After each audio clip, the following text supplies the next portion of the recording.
Inside his room, Masao spent his final day enjoying an adult game until excessive excitement pushed his exhausted body past its limit. Soon after his death, memories of that embarrassing moment returned as Masao found himself kneeling before a mysterious woman. Standing before him, goddess Ada Ruto revealed that Masao had died after placing too much physical strain on his body. Shocked by the explanation, Masao struggled with embarrassment, while Ada Ruto admitted that such an unusual death had surprised her. Before moving forward, Masao regretted never experiencing romance, prompting Ada Ruto to discover that he had died while still a virgin.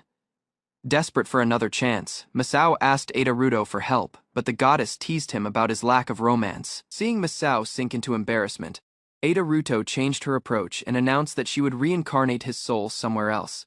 A radiant portal appeared before Masao as Ada Ruto prepared his departure, hoping he could enjoy a happier life elsewhere. With a playful explanation, Ada Ruto revealed the new world would offer Masao chances to pursue relationships he had missed. Before sending him away, the goddess granted Masao an ability to understand language, leaving him grateful for her unexpected kindness. Before Masao departed, Ada Ruto granted him another special gift, sending his soul away as his consciousness faded into darkness.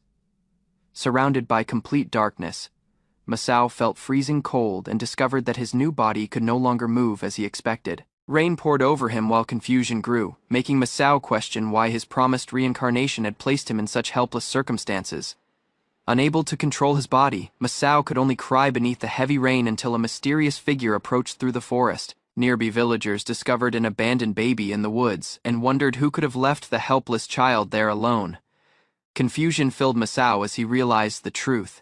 He had reincarnated as an abandoned baby, though he remained thankful for another life. A hooded woman discovered Masao beside a letter, but the rain had blurred most of the writing except his given name. Reading the remaining message, the woman learned that the abandoned child was named Sao and had been left for someone to raise. From that moment, Masao accepted Sao as his new name while the woman carried him away from the rainy forest.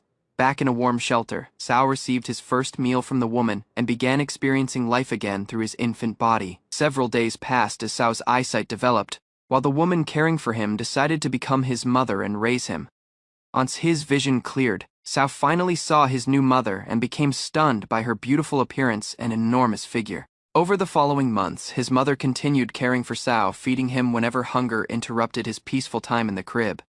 During another feeding, Sao felt overwhelmed by the unfamiliar experience as his infant instincts took control, despite his adult memories. Mixed feelings troubled Sao as he continued drinking, and his hesitation soon made his mother wonder whether something was bothering him. While Sao continued feeding, his mother became surprised by his sudden enthusiasm and worried that his rough behavior might wake another baby. Overcome by his infant instincts, Sao eagerly continued his meal and felt grateful that his reincarnation had given him another life. Later, Sao's mother prepared to leave home with 2 children, asking Machedo to watch the house while they were away. Before departing, she thanked Machedo for his support, while he promised to repay the kindness the village had once shown him. Machedo warmly held Sao and praised children as village treasures, but the unfamiliar embrace briefly startled Sao before he relaxed. During their outing, Sao witnessed a gigantic boar appear before the villagers and realized this new world contained dangerous monsters. Machedo explained that defeating the beast could bring valuable rewards, while Sao watched the villagers prepare themselves for the dangerous hunt. Working together, the hunters surrounded the charging boar and fought fiercely, leaving Sao amazed by the harsh life surrounding his village. That night, Sao rested at home and considered how vulnerable the forest village seemed, despite its residents being skilled fighters. While Sao remained awake, noises filled the wooden house. Yet he believed the strong villagers could handle any danger that appeared. As Sao grew, village life exposed him to adult behavior that seemed normal there. While a nanny cared for the younger children, surrounded by open-minded villagers, Sao found his new environment surprisingly different and became eager to discover what adulthood might bring. 7 years later, Sao remained close to his mother, whose affectionate attention often caught him off guard during their everyday routine. Now older, Sao learned that the job-calling ritual marked an important step toward adulthood and would determine his future role. Although Sao enjoyed his mother's affection, he understood that growing up meant discovering the special ability granted to every village resident. Within this world, every person receives a job that defines their responsibilities, skills, and contribution to society. As they grow older, heading toward the church with his mother, Sao prepared for the priest's ritual while wondering which job fate would grant him. Outside the church, familiar villagers welcomed Sao and showed excitement about witnessing another child reach an important stage of life. Several men predicted different futures for Sao, suggesting carpentry, hunting, farming, or lumber work based on their own professions. Listening to their advice, Sao understood that receiving a job was only the beginning, since improving its skills required personal effort. Sao learned that certain jobs could attract nobles, while stories about powerful magicians revealed that magic also existed throughout this world. Despite those possibilities, Sao wanted a simple future beside his mother, who worried that an important job might take him away, with anticipation building. Sao entered the church beside his mother and approached the priest as the job-calling ritual began. Before receiving his gift, Sao's mother comforted him, reminding him that any job bestowed by God would still carry special meaning.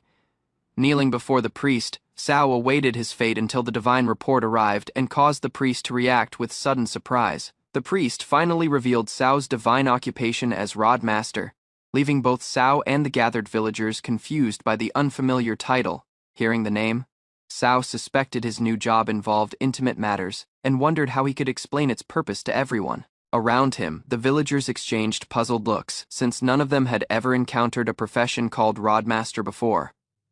Their confusion reminded Sao of embarrassing memories from his previous life, making him grateful that nobody understood the job's hidden meaning. Despite the awkward situation, Sao felt excited about receiving a unique ability and began wondering what powers his special gift might provide. The priest announced Sao's assigned occupation as Rod Master, surprising the entire gathering because nobody recognized the strange title or its purpose. Knowing what the term suggested, Sao became nervous and struggled to imagine explaining such an embarrassing profession to his innocent neighbors. Meanwhile, confused villagers discussed the unfamiliar occupation among themselves, searching for any reasonable idea about what a Rod Master might actually do. Their puzzled reactions reminded Sao of embarrassing experiences from his former life, though their ignorance saved him from answering uncomfortable questions. Instead of feeling discouraged, Sao accepted the unusual result with growing excitement, viewing his mysterious occupation as a special gift worth exploring. Before the gathered villagers, the priest revealed Sao's occupation as Rod Master, leaving everyone puzzled by a job they had never encountered. Unlike the others, Sao understood its suggestive meaning and worried about explaining such an awkward profession without exposing his secret knowledge. Confusion spread through the church as villagers tried to determine what duties belonged to the mysterious occupation assigned to Sao. Watching their innocent reactions, Sao recalled embarrassing memories from his former life and felt relieved that nobody recognized the hidden meaning.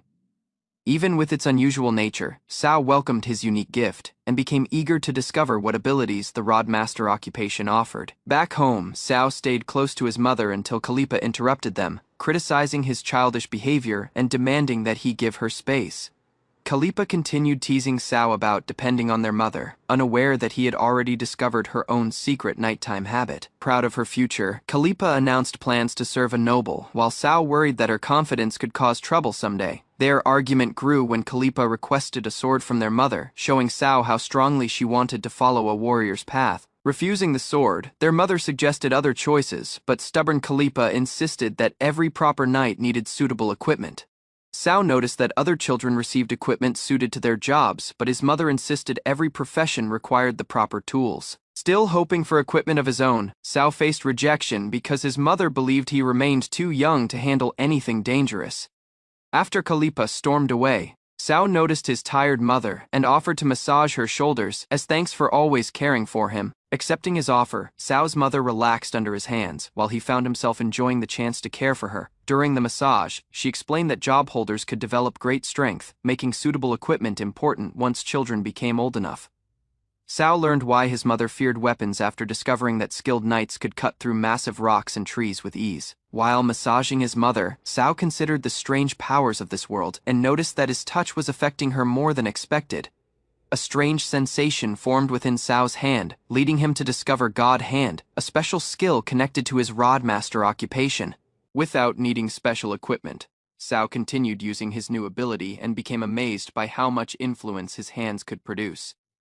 After the massage ended, Sao's mother praised his growth, while he realized both his body and mysterious abilities would develop further. Still surprised by God Hand, Sao listened as his mother assured him that suitable tools could wait until he became older. Because nobody knew much about rod masters, Sao had no example to follow and began wondering what equipment his unusual job required. His mother encouraged patience, explaining that every profession eventually becomes easier to understand once experience and intuition begin guiding its owner.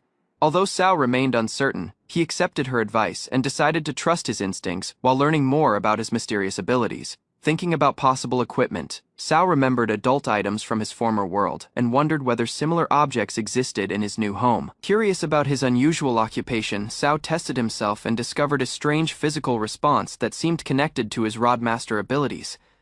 Later, Sao helped his mother prepare dinner, but another unexpected reaction convinced him that his new power could activate without warning.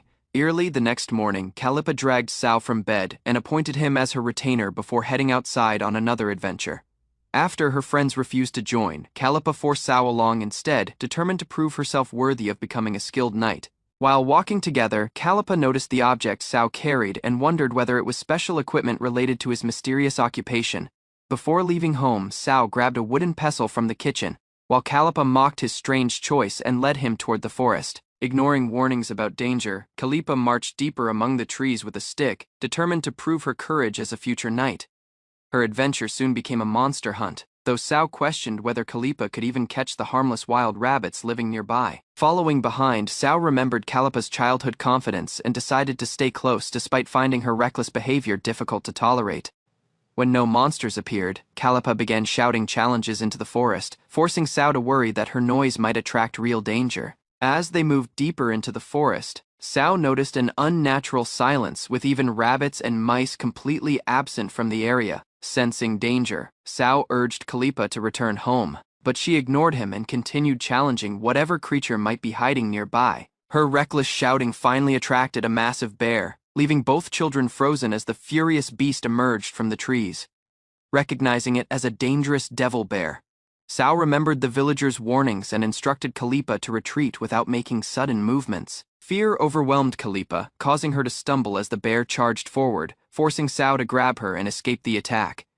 Pinned beneath Callippa, Sao tried to protect her from the approaching bear while frustration mixed with fear over their dangerous situation. With escape nearly impossible, both children panicked as the beast closed in, leaving Sao desperate to find some way to survive.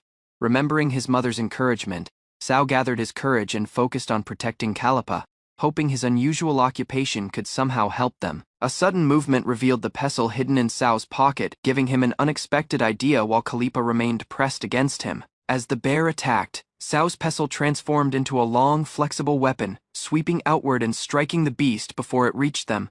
Testing the transformed pestle, Sao discovered it could extend far beyond normal length while becoming thicker and harder than ordinary wood. Remembering his mother's lessons about job equipment, Sao realized the pestle had awakened a powerful ability linked directly to Rodmaster. Struggling with the heavy weapon, Sao faced the roaring bear again and prepared another attack, while admitting that entering the forest was reckless.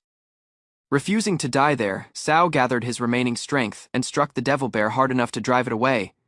With danger gone, Sao checked on Callippa, who remained shaken by the encounter, and reminded her how worried their mother would be. After Callippa recovered, Sao noticed her soaked clothes and urged her to remove them before they caused further discomfort. Misunderstanding Sao's concern, Callippa became embarrassed, but his attention soon shifted towards strange mushrooms growing nearby in the forest. While helping Callippa change her soaked clothes, Sao noticed something unexpected and realized he had completely misunderstood her identity for years. Shocked by the discovery, Sao learned that Callippa was actually a girl, despite her firm insistence on living as a boy. Looking back, Sao remembered bathing with Callippa and understood that her appearance and behavior had prevented him from noticing the truth. Seeing Callippa become upset, Sao learned that she wanted to live as a man because female knights received little recognition. Callippa explained that village boys had discouraged her dream, strengthening her determination to become a man and prove herself as a knight. Sao reassures Callippa that her abilities could make her a capable knight and suggests that some people may accept her despite being female. Callippa suddenly vents her frustration by striking a tree, leaving Sao startled by her unexpected reaction. Callippa complains about Sao teasing and spoiling her, while Sao admits his obsession makes it difficult for him to resist. Although Callippa insists that women cannot become knights, Sao recognizes her determination and strong willpower, Sao enthusiastically praises the idea of a female knight and playfully teases Kalipa, causing her to become embarrassed and angry. A teasing remark about the way she says, "Die leaves," Kalipa confused, prompting Sao to brush it off as nothing. Wondering whether women can become knights in this world, Sao decides that uncertainty only gives him more reason to support Kalipa's dream. Bursting with enthusiasm, Sao challenges Kalipa to become a true female knight, while she dismisses his bold encouragement as cheeky talk moved by his support. Kalipa thanks Sao with a shy expression before learning that he also carries a dream of his own. When Kalipa asks what that dream is, Sao keeps it secret but claims his ambition is enormous enough to rival hers. His dream nearly ended before it could come true, but the thought of dying now makes him fear losing everything he hopes to achieve. With a playful fist bump, Sao promises not to fall behind Kalipa and declares his intention to become the strongest Saoshi. Days of training strengthen their abilities and deepen their bond, while months eventually stretch into several passing years. Time spent enjoying themselves has delayed the hunt, so the pair prepare their weapons and head into the forest despite having no blood relation. A strange feature of Sao's pestle allows it to extend for meters whenever he becomes aroused, making his unusual power difficult to ignore. Their hunt begins with playful bickering as Kalipa questions Sao about his unusual job while he proposes chasing stronger creatures instead. A massive deer falls to Sao's extended weapon, though Kalipa complains that its excessive reach gives him an unfair advantage. After securing their prey, Sao promises to rely on his own strength next time while Kalipa warns him to control his weapon around blood. Curious about improving her hunting skills, Kalipa asks Uho for advice as they carry the captured animal back toward the village. Determined to close the difference between their abilities, Kalipa considers testing her speed after realizing that quicker footwork may be the answer. Eager to test her progress, Kalipa convinces Sao to spar with her for a short time before making her move. Before Sao can react, Kalipa closes the distance and catches him off guard with a sudden kiss, proving how much faster she has become. Caught by surprise, Sao questions whether the kiss was her intended attack, while Kalipa grows flustered by his teasing response. Rather than keeping her distance, Kalipa admits she wants to stay closer to Sao, and he realizes this may explain her reserved behavior at home. Accepting her affectionate request, Sao embraces Kalipa and agrees that they can return to the forest together from now on. Noticing how much Kalipa's body has developed, Sao wonders whether his unusual job ability could somehow be responsible for the changes. Their cheerful walk home continues without concern, unaware that a mysterious figure is watching them from deep within the forest. Upon returning to the village, Sao and Kalipa greet an older neighbor, who comments on the impressive catch they brought back from hunting. Seeing how much Kalipa has matured, the neighbor praises her growth into a fine young woman, while Sao apologizes for her behavior over the years. A chance meeting with Raibo leads to an invitation for dinner, though Kalipa suspects he may have been waiting there specifically for her, proud of his cooking skills. Raibo says he always puts extra effort into his meals and wishes. Na could taste them every day. Clinging to Ni-san, Sao turns down the dinner invitation because he intends to eat with his family, much to Raibo's disappointment. Rejected once again, Raibo joins the other disappointed men while Sao and Kalipa head home together to prepare their own meal. Despite feeling sorry for the other villagers, Kalipa treasures her family, like connection with Sao above everything else as they arrive home. A warm welcome awaits Sao and Kalipa inside, where their mother pulls them close and checks whether either of them was hurt. Seeing her mother and elder sister together fills Sao with happiness, though he remains amazed by how much his sister has changed. Around the dinner table, their mother praises Sao and Kalipa for handling the forest trip well despite her earlier concerns. Confident in their efforts, Kalipa insists they gave the hunt everything they had, while Sao remembers another reason for entering the forest that must remain secret. After witnessing their growing strength, their mother accepts that Sao and Kalipa can no longer be treated as children and considers granting them more independence. Instead of simply setting them free, their mother asks the pair to assist with her work, leaving them to wonder what responsibility awaits them. The mention of farm work reminds Sao of the many days his mother had to leave home, making him realize there is more behind her request. Memories of her exhausting routine surface. Sao recalls how she departed before sunrise, returned after dark, and still made sure her children never went hungry. Without hesitation, Sao volunteers to accompany his mother on her next job, determined to handle whatever difficult work comes their way. Kalipa notices Sao's sudden enthusiasm and teases him about abandoning their plan to hunt together each day. Wanting to prove himself to his mother, Sao accepts Calipa's teasing before she decides to join the work as well. After agreeing to help, Sao is caught off guard when his mother announces they must leave at dawn, leaving him wondering what kind of work awaits. Deep in the familiar forest, the heavy packs and unfamiliar route make Calipa question just how far their journey will take them. A large gathering of imposing workers greets the siblings at their destination, turning Sao's first real job outing into something far more intimidating than expected. With everyone assembled, their mother takes command and announces that she will be relying on the entire group for the day's demanding task. The workers answer her call with roaring enthusiasm before she reveals that this mysterious assignment is another line of work she has kept hidden from her children. To Sao and Calipa's shock, their mother finally unveils her secret profession. She works as a goblin slayer. Sao listens to residents discuss goblins, dismissing them as fairy tale creatures at first reluctantly. Recollections show youth warnings about forest monsters frightening local children for years. Abruptly, savage monsters attack nearby villagers, forcing Sao toward desperate resistance immediately. Elsewhere, seasoned veterans organize defenses, while injured receive care without panic spreading. Ultimately, Sao hurries guarding Kaka-san as determined villagers confront advancing goblins together.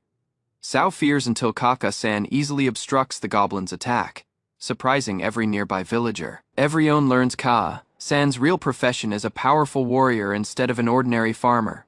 Without doubt, Ka-san wields her huge axe toward another charging goblin with overwhelming strength. One crushing blow instantly defeats the monster, stopping the advancing threat completely. Sao ultimately realizes Ka-san keeps the village as its strongest and most dependable defender.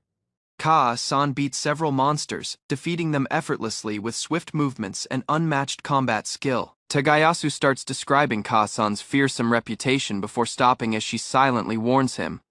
Later, Ka-san guides resolved villagers, organizing everyone until every remaining goblin is eliminated. Elsewhere, Sao and another villager ultimately believe the shocking reality unfolding before their eyes.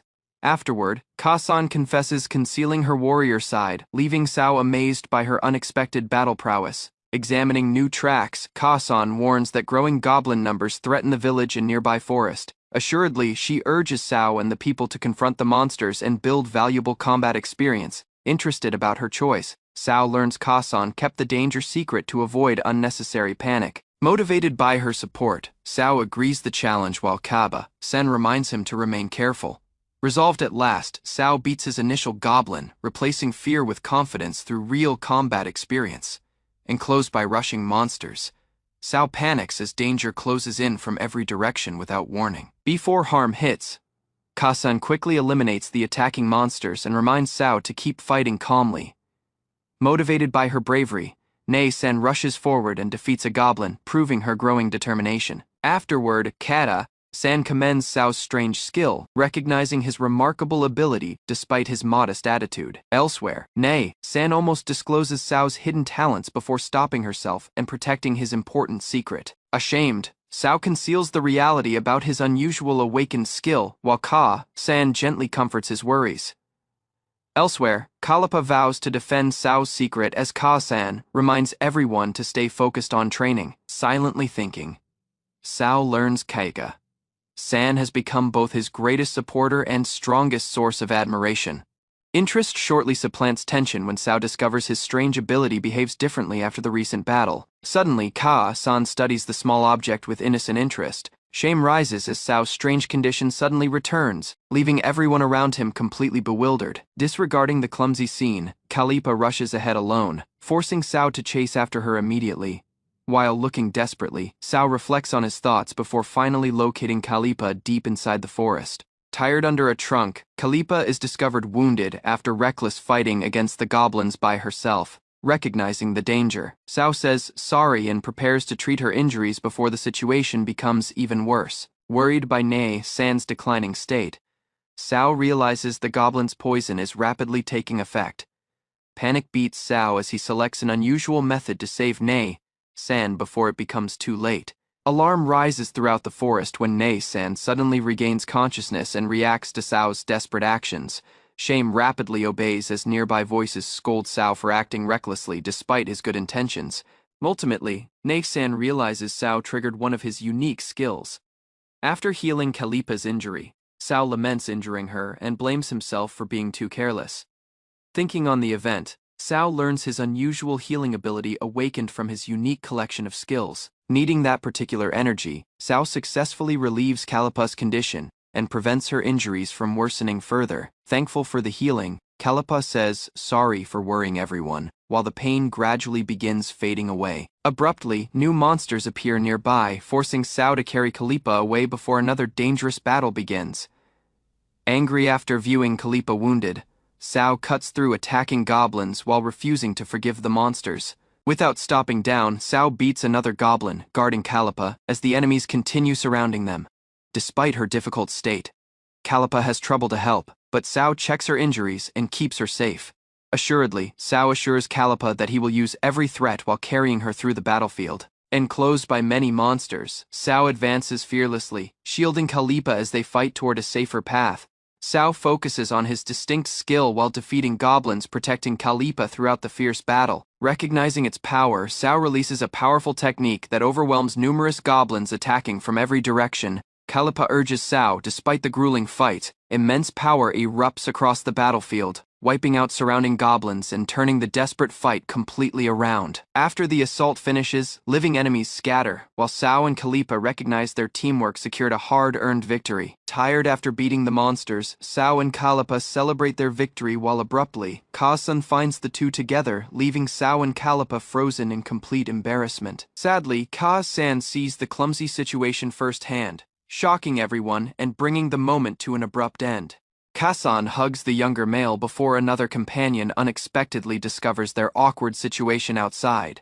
Abruptly, massive arms seize Kazan, leaving everyone shocked as the mysterious attacker drags her away. Fear rises while Kazan vanishes into the darkness, forcing the frightened pair to react immediately. Both hurry toward the chaos, resolved to rescue Kazan despite knowing nothing about the unseen enemy. Elsewhere, monsters swarm nearby villagers as exhausted survivors reveal Kazan vanished. Amid the sudden chaos, Sao and Calipa face a huge goblin holding Kazan while surrounding monsters block every escape. Calipa fears as Sao rushes, declining to abandon Kazan despite the terrifying enemy before them. The massive goblin taunts their appearance, confidently believing both rescuers have become easy prey together. Tagayasu cautions everyone to withdraw because normal weapons barely affect the evolved goblin's body. Awareness rises after they recognize the monstrous foe as a dangerous rock goblin beyond expectations. Sao declines to withdraw, recognizing Kazan sacrificed herself to lure the rock goblin away from everyone. Elsewhere, the rock goblin menaces Kazan, making Sao and Calipa horrified by her desperate situation. Suddenly, local monsters panic as their chief's behavior suddenly changes, creating confusion across the battlefield. Despite immense threat, Sao rushes forward while the rock goblin continues holding Kazan without releasing her. Ultimately, Kazan tells everyone to exit as Calipa refuses. Calipa declines to yield, thinking her determination remains stronger than any broken weapon despite overwhelming danger. Sao begins a bold assault, swinging his weapon directly against the rock goblin's massive body. Rather of withdrawing, Sao applies the impact to propel himself higher, surprising the confused monster completely.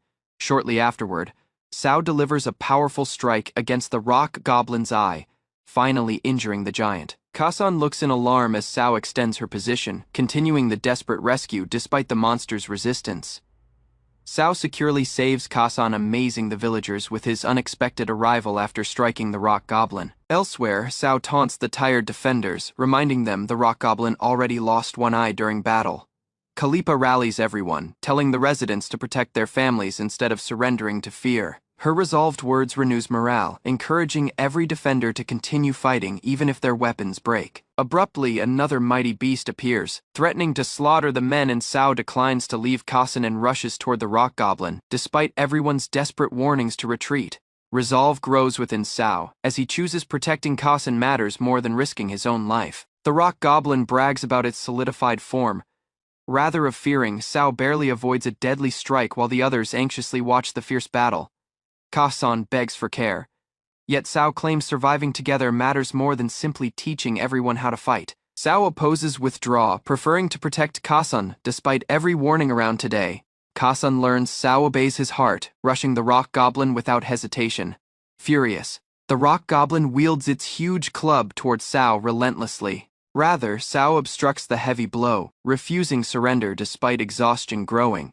Ultimately, exhaustion slows Sao, yet he searches another opening against the monster. Kasan and Kalipa hold Sao's weapon jointly, encouraging him to keep fighting. Both females lend their energy, restoring Sao's confidence before the decisive attack.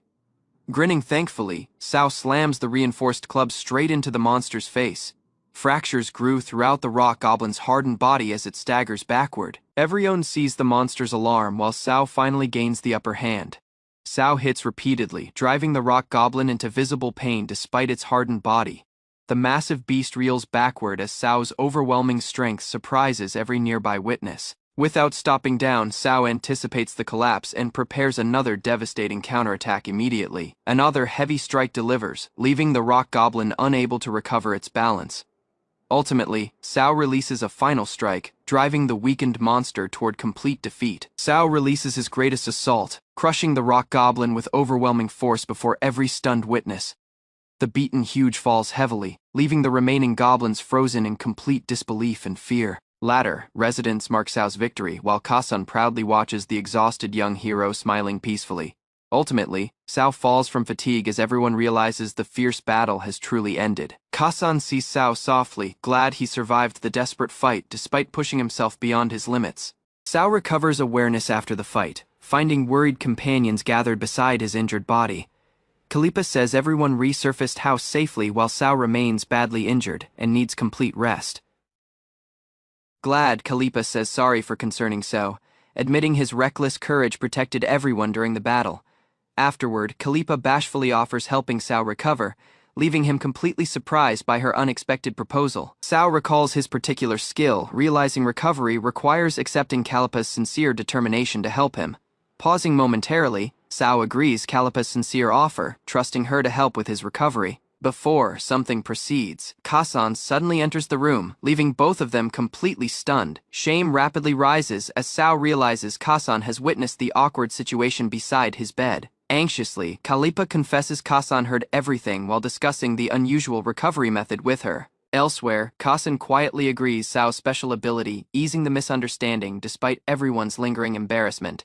Shocked, Sao fears after an awkward accident, fearing Kasan will misunderstand everything completely. Elsewhere, Kasan silently nears the bed, leaving Sao convinced his peaceful life has ended.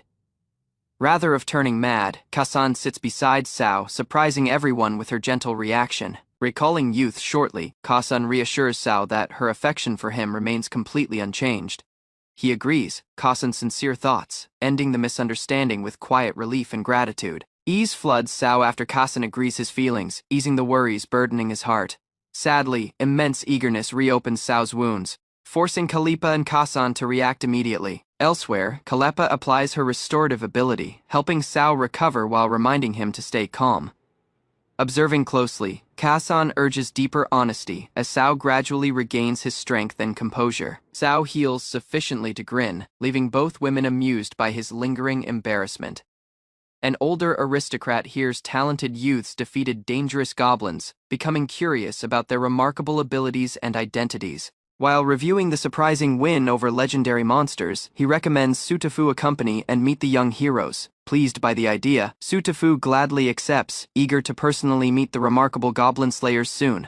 After defeating goblins as well as orcs threatening nearby settlements, Sao and Kalipa eventually paused beside the village. Sao's rising reputation spread across the village, attracting women who keenly sought his focus. While returning through the village path, Sao as well as Kalipa observed a luxurious carriage approaching. The village lord arrived in person, introducing himself prior to requesting an official meeting with them. Recognizing Sao's family origins, the lord showed appreciation and clarified the cause behind his visit. The village lord clarified that he required a skilled guard to accompany and protect his daughter. Sao as well as Kalipa discovered noble children must attend school in the capital after reaching adulthood. The lord disclosed his daughter, Sutafu, would shortly leave home as well as study there for years. Discussing his beloved daughter, the lord tried to hide his worry and attachment. Since Sao overcame deadly goblins close by, the lord considered choosing him as Sutafu's guard. The lord clarified that Sutafu's guard must stay nearby during studies, travel, rest, and everyday activities. Hearing those duties included bathing as well as sleeping close by, Sao imagined the assignment becoming complicated. Despite his concerns, the Lord genuinely asked whether Sao would accept guarding Sutafu in school. Instead of choosing Sao, the Lord chose Kalipa, granting her useful chances and recognition. Kalipa tried to process the news, pondering whether she genuinely deserved becoming a knight. Kalipa understood taking the role would require leaving the village, separating her from Sao. While Kalipa hesitated over the choice, her mother politely inquired to propose a condition. She sought that Sao receive the same role, allowing both youthful adventurers to travel jointly. Kalipa's mother clarified their cooperation against goblins, proved they functioned effectively as dependable partners. Wishing both children to see the wider world, she shared her sincere request. Kalipa's mother maintained parental worry transcended social status, refusing to withdraw her heartfelt condition. The Lord agreed her argument, thanking her politely as expressing high expectations for Sao. After the carriage left, Kalipa asked her mother, startled by the surprising choice. Her mother clarified she wished both Sao and Kalipa to experience chances beyond village life. Understanding her feelings, Kalipa acknowledged she disliked separation, then agreed her mother's careful strategy. Kalipa acknowledged she disliked relying on her mother, yet feared leaving Sao behind entirely. Sao confessed he would feel isolated alone, then pledged to accompany Kalipa wherever feasible. Watching Kalipa pursue her hope, Sao thought she consistently exceeded expectations through resolve. Sao wished to observe Kalipa's journey firsthand, wishing to see her become a respected knight. Motivated by Sao's support, Kalipa regained assurance and pledged to display her heroic development. Kalipa's mother embraced both children kindly, expressing honor while urging them to fulfill their duties. Overcome with gratitude, Sao moved closer wanting to treasure the moment prior to leaving. Seeing Sao's actions, Kalipa trailed her feelings as well as accompanied him in thanking her mother. Both children showed heartfelt appreciation, grateful their mother created a chance for them jointly. Before departing, their mother grinned softly, urging celebration instead of dwelling on emotional farewells. That evening, she sought one last family moment jointly before their lengthy journey started. The following morning, Sao and Kalipa left the village, receiving kind farewells from grateful residents, walking toward the capital. Both discussed coming trials while sharing assurance in each other's support. Meanwhile, Sutafu remained patiently at home, unaware the companions destined to guard her neared. After days of travel, Sao and Kalipa eventually reached at Sutafu's remarkable family estate. The Lord welcomed them kindly beyond, explaining he wished to greet them directly initial. Recalling Kalipa's mother, the Lord showed appreciation toward the woman who once rescued him. Leading them within, the Lord instructed servants to assist as preparing an introduction to Sutafu. As they toured the estate, the Lord commended Sutafu's talents yet stayed highly protective. While exploring the home, Sao admired the mansion's size as the Lord proceeded praising Sutafu. The Lord eventually halted before a room, announcing their arrival and inviting everybody within. Within, Sutafu welcomed the guests courteously, offering tea while observing their weary expressions. Seeing Sutafu's graceful manners and look, Sao and Kalipa instantly grasped her father's honor. The room balanced elegance as well as activity, highlighting the contrast between Sutafu's composed nature and surroundings. While preparing for academy life, Sutafu clarified she directly wished to pack every item. Noticing unknown visitors close by, Sutafu curiously inquired her father to identify the arriving guests. Sao as well as Kalipa introduced themselves formally, explaining they came from a Rumi village to guard her. Eager by their achievements against goblins, Sutafu welcomed them with enthusiasm and sincere respect. Since she lacked close friends her age, Sutafu wished bond would swiftly develop between them. Sutafu introduced, then listened with fascination as Sao described his uncommon profession. After hearing about their fight experience, Sutafu acknowledged envy since her priest class lacked battle skills. The Lord reassured Sutafu that guarding her stayed Sao and Kalipa's duty throughout their upcoming journey. Curious in Sao's power, Sutafu admired his muscles and linked them to latest victories. Contrasting their physiques, Sutafu pondered how two people from comparable backgrounds could develop such differences. While Sutafu admired Sao's build, he tried to hide embarrassment as the Lord observed close by. Kalipa declined tea courteously, preferring manual work instead, while helping organize Sutafu's travel belongings. Sutafu motivated Kalipa to assist her directly, thinking shared tasks would strengthen their bond. Wanting closer connections before leaving, Sutafu showed interest in learning more about both companions. The discussion finished with servants handling preparations, while Kalipa eventually obtained the tea proposed previously. Sutafu asked Sao to join their tea gathering, as the Lord assigned him moving duties. The Lord maintained Sao helped transport luggage, thinking his power would assist everybody significantly. Carrying heavy belongings throughout the estate, Sao supported the maids as well as eased their workload. While Sao worked elsewhere, Calipa as well as Sutafu shared tea jointly and strengthened their bond. After noticing their discussion, Sutafu asked Sao over, wishing he would join them briefly. Before departing for the capital, Sutafu pledged her father she would study hard as well as grow. Battling back tears, the lord advised Sutafu cautiously and inquired her to send letters.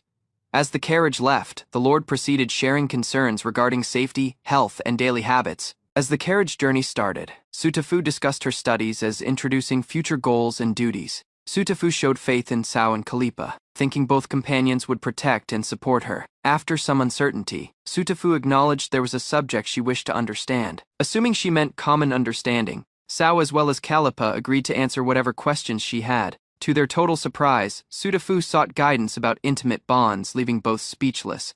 Sutafu repeated her request, leaving Sao as well as Calipa stunned as the carriage proceeded onward, explaining her reasoning. Sutafu maintained understanding intimacy was significant before inheriting future duties and duties. Recalling their previously conversation, Sao understood Sutafu had misunderstood the topic discussed during tea. Calipa acknowledged she grew eager discussing friends her age, causing an unfortunate misunderstanding afterward. When asked deeper, Sutafu disclosed innocent beliefs, making Sao and Calipa even more bewildered.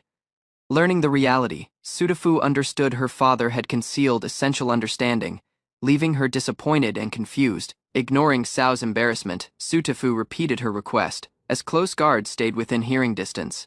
Envisioning the lord's reaction, Sao feared grave consequences if their conversation became publicly known. Despite their hesitation, Sutafu maintained her interest was sincere and declined to abandon the topic. Recognizing her resolve, Sao chose to explain, wishing to answer her questions responsibly. Determined to answer Sutafu's request, Sao suggested a direct explanation, as Calipa asked his judgment. Debating duty for the misunderstanding, Sao as well as Calipa agreed Sutafu deserved answers instead of avoidance. Listening attentively within the carriage, Sutafu listened and waited as they looked for suitable explanations.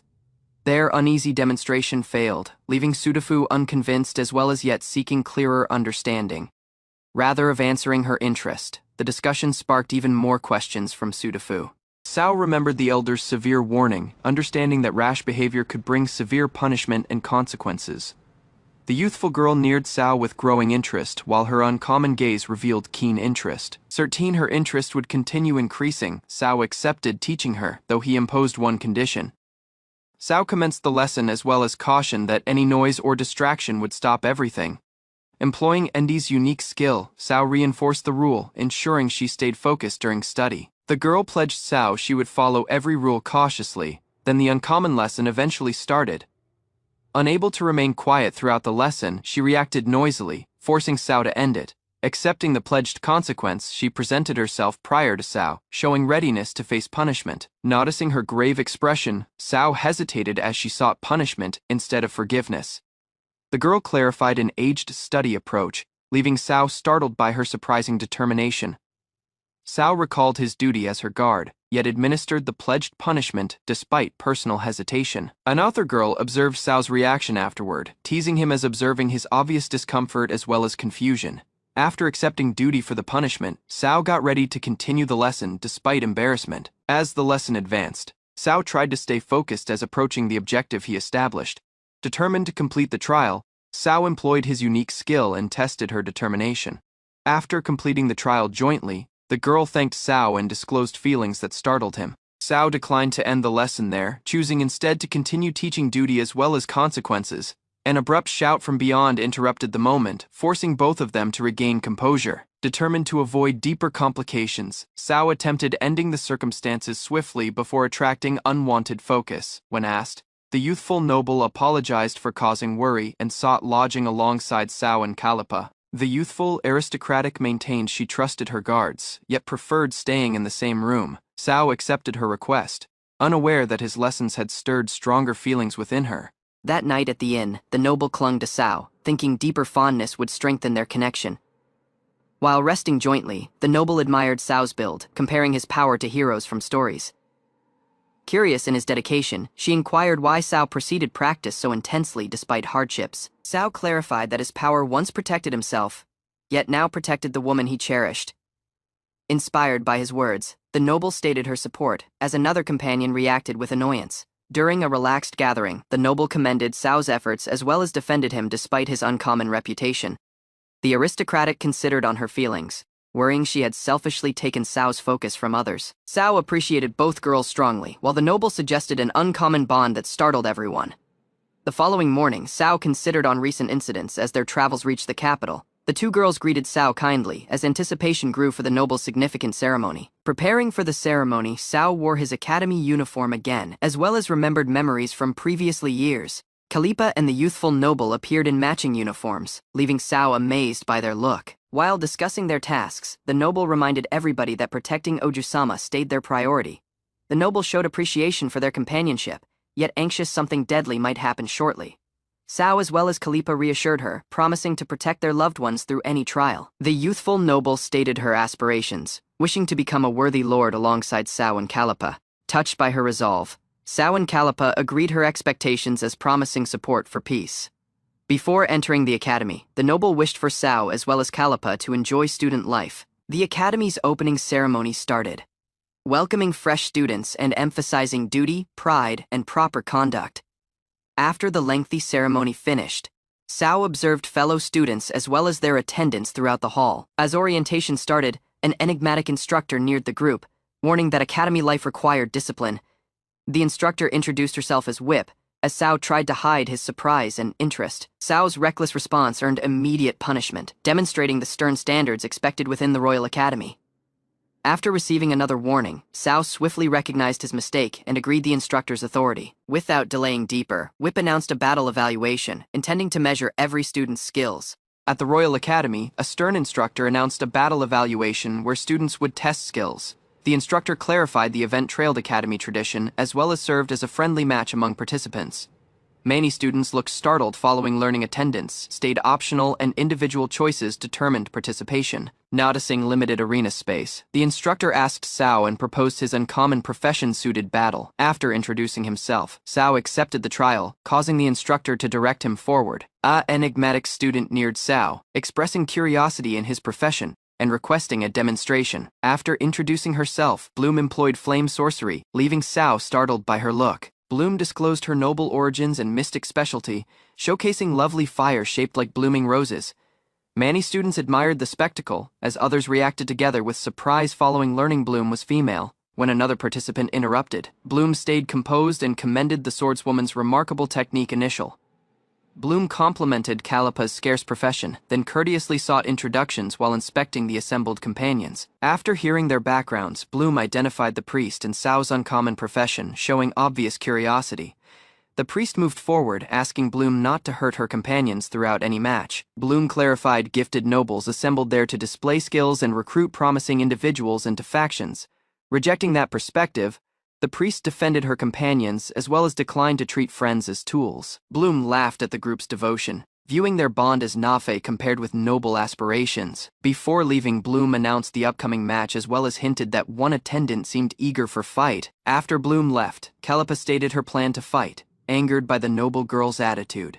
Despite Kalipa's resolve, the group chose against participating and declined to pursue unnecessary confrontation. The priest disclosed painful memories of past assaults, explaining fear frequently prevented her from taking action.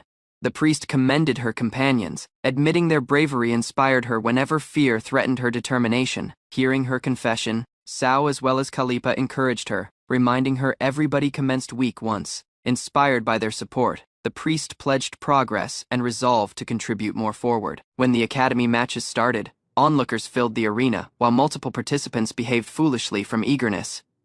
After many fights finished, the instructor gathered everyone's attention and got ready to announce the final survivor. The instructor announced Bloom and her bodyguard Moa, whose imposing build instantly captured everyone's focus. While learners discussed Moa's remarkable power, the priest focused more on Bloom's proud attitude. Moa accepted the praise confidently, declaring that none of the academy's participants could challenge her. Bloom disclosed the competition's true goal, explaining it existed to evaluate as well as rank incoming students. Standing before the audience, Moa boldly proclaimed herself strongest among the newcomers and insisted recognition. Standing before the audience, Bloom stated powerful students deserved authority, while overcame participants lost any right. Bloom proceeded her speech, insisting triumph gave privilege and leadership naturally belonged to winners. The priest criticized Bloom's beliefs, expressing disappointment that power alone determined another person's value. In response, Bloom mocked the priest's role and proposed she abandon leadership aspirations entirely instead. Hearing those remarks, the priest lowered her head sadly as onlookers doubted anyone could lose Moa. Bloom attempted to recruit the companions, claiming gifted followers should serve tougher leaders rather. Before Bloom completed talking, Sao and Callippa moved forward, placing themselves between her and the priest. The pair apologized to the priest, explaining they could not tolerate insults directed toward her. Overpowered by emotion, the priest acknowledged she yet tried to forgive her own perceived weakness. While blaming herself for recent troubles, the priest obtained comfort from companions who rejected her guilt. Gathering bravery, the priest introduced herself boldly and stated she would fight beside her trusted friends. Pointing toward Bloom and Moa, the trio accepted the trial jointly and pledged to lose them. Bloom accepted the trial without pausing, sending Moa forward confidently while promising complete triumph before everybody.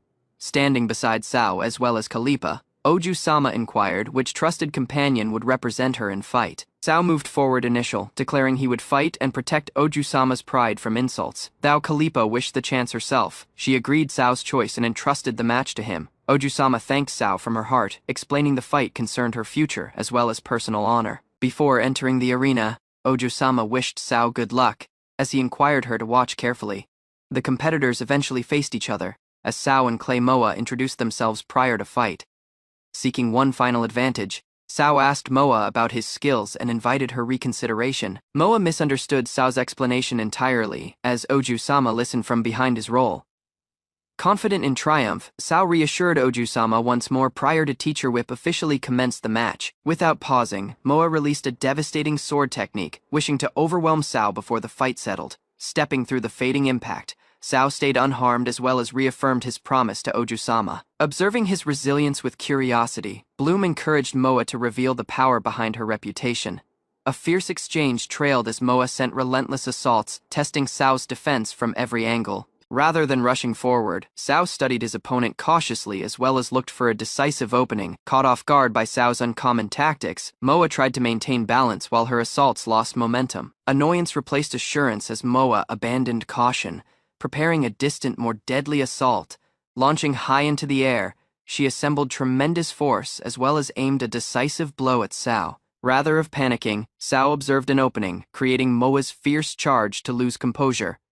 A single counterattack shattered her speed, departing onlookers stunned as the match reached its turning point. With the audience in disbelief, Sao claimed triumph over Mocha, then neared her without hostility afterward. Rather than celebrating triumphantly, Sao clarified that defeating Mocha mattered less than defending Oju-sama. Humiliation fueled Moa's fury, yet Bloom recognized the outcome and reminded her that loss stayed loss. Watching the exchange, Bloom emphasized that outcomes determined everything as well as agreed the battle's conclusion. Flustered by her outburst, Moa apologized following Bloom's reprimand, as well as lowered her head. Despite her loss, Bloom commended Sao, admitting that his uncommon power and resolve impressed her. With surprising honesty, Bloom confessed her envy, as well as clarified that challenging Sao had never solved it. Setting aside her honor, Bloom bowed prior to Oju-sama and apologized for her reckless remarks. Rather than seeking vengeance, Oju-sama inquired Bloom to treat Clay Moa together with greater consideration. Hearing those words, Bloom considered as Oju-sama clarified the value of respecting faithful companions. Though Bloom agreed Oju-sama's advice, she cautioned that earning faithful followers required greater personal development. Keeping her promise, Bloom recognized the winner's judgment, commended Mocha's effort, as well as withdrew from the arena. Teacher Whip evaluated the contest highly, as Sao asked whether future opponents would prove even stronger. Before anyone could respond, Oju-sama embraced Sao kindly and commended his efforts throughout the fight. Elsewhere, Bloom left together with renewed resolve, convinced that this encounter would shape her future path. Sao as well as Callippa Ne reached at the prestigious academy where their student lives started alongside Staff Ju. They attended demanding lessons covering biology, language, history, arithmetic, etiquette, as well as sports. After half a year passed without issues, Staff Joe grew concerned about Bloom's uncommon behavior.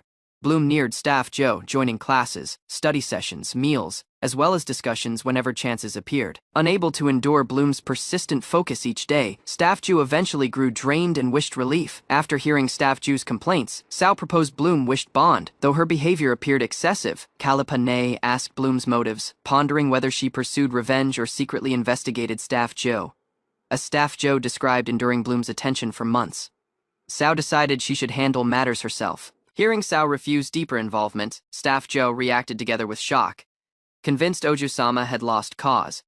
Despite Staff Joe's annoyance, Sao relaxed with Kalipane, choosing rest prior to another demanding day. After completing their initial compulsory course, Sao, Staff Joe, as well as Kalipane obtained certificates from their instructor. The instructor commended their advancement, expressing satisfaction with her gifted students. Noticing their dedication, the instructor readied an unique assignment designed to trial their skills and endurance. She announced that Sao, Staff Joe, as well as Kalipane would participate in practical dungeon practice jointly. The instructor clarified that dungeons contained useful treasures and scarce materials concealed throughout deadly locations worldwide. The instructor clarified that the academy dungeon contained deadly monsters and traps, requiring students to apply earlier lessons. She appointed Sao, Staff Joe, as well as Kalipane to enter the dungeon and gain practical experience. Despite concerns about Kalipane facing risk, Staff Joe and Sao agreed the instructor's trial. After reflecting on her fears, Kalipane chose to trial herself and pursue meaningful personal development. Sao and Staff Joe commended Kalipane's resolve. But an unforeseen issue interrupted the moment. Just as preparations advanced, the instructor disclosed their party lacked members as well as required 2 additional participants. Before anyone could search elsewhere, Bloom appeared as well as proposed assistance following overhearing their discussion.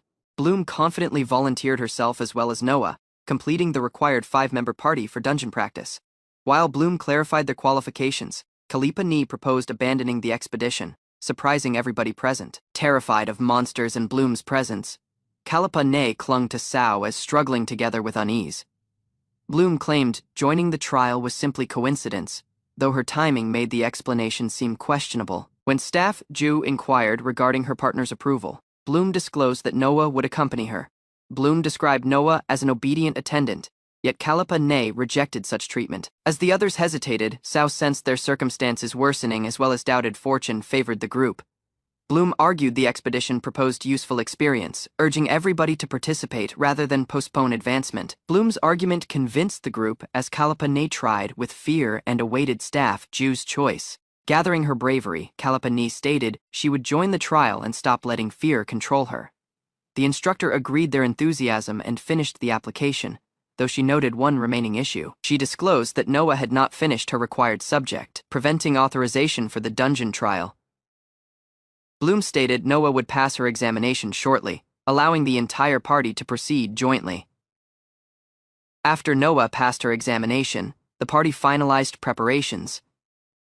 Though she protested Bloom's choice furiously, the leaving day reached, and the group journeyed from the capital toward a village close the dungeon. Hours afterward, Sao, Kalipane, Staff Joe, Bloom, and Noah proceeded their journey within the carriage. Upon reaching the village, Staff Joe observed tension between Bloom and Noah while everybody assembled. The group met Warden, the dungeon administrator, who welcomed them prior to guiding their upcoming practice expedition. While approaching the dungeon, Warden clarified that solely exceptional initial year students normally obtain permission to attempt it. He noted that most learners lacked sufficient party members, rendering successful dungeon applications uncommon each year. Bloom accepted the praise, claiming her skills surpassed normal students and justified approval. Warden cautioned that dungeons tested every weakness, reminding them that overconfidence frequently led gifted adventurers astray. Standing before the dim entrance, the party readied themselves as Warden delivered a last warning. Before entering, Warden clarified that their objective was retrieving an unique stone concealed within the dungeon's depths.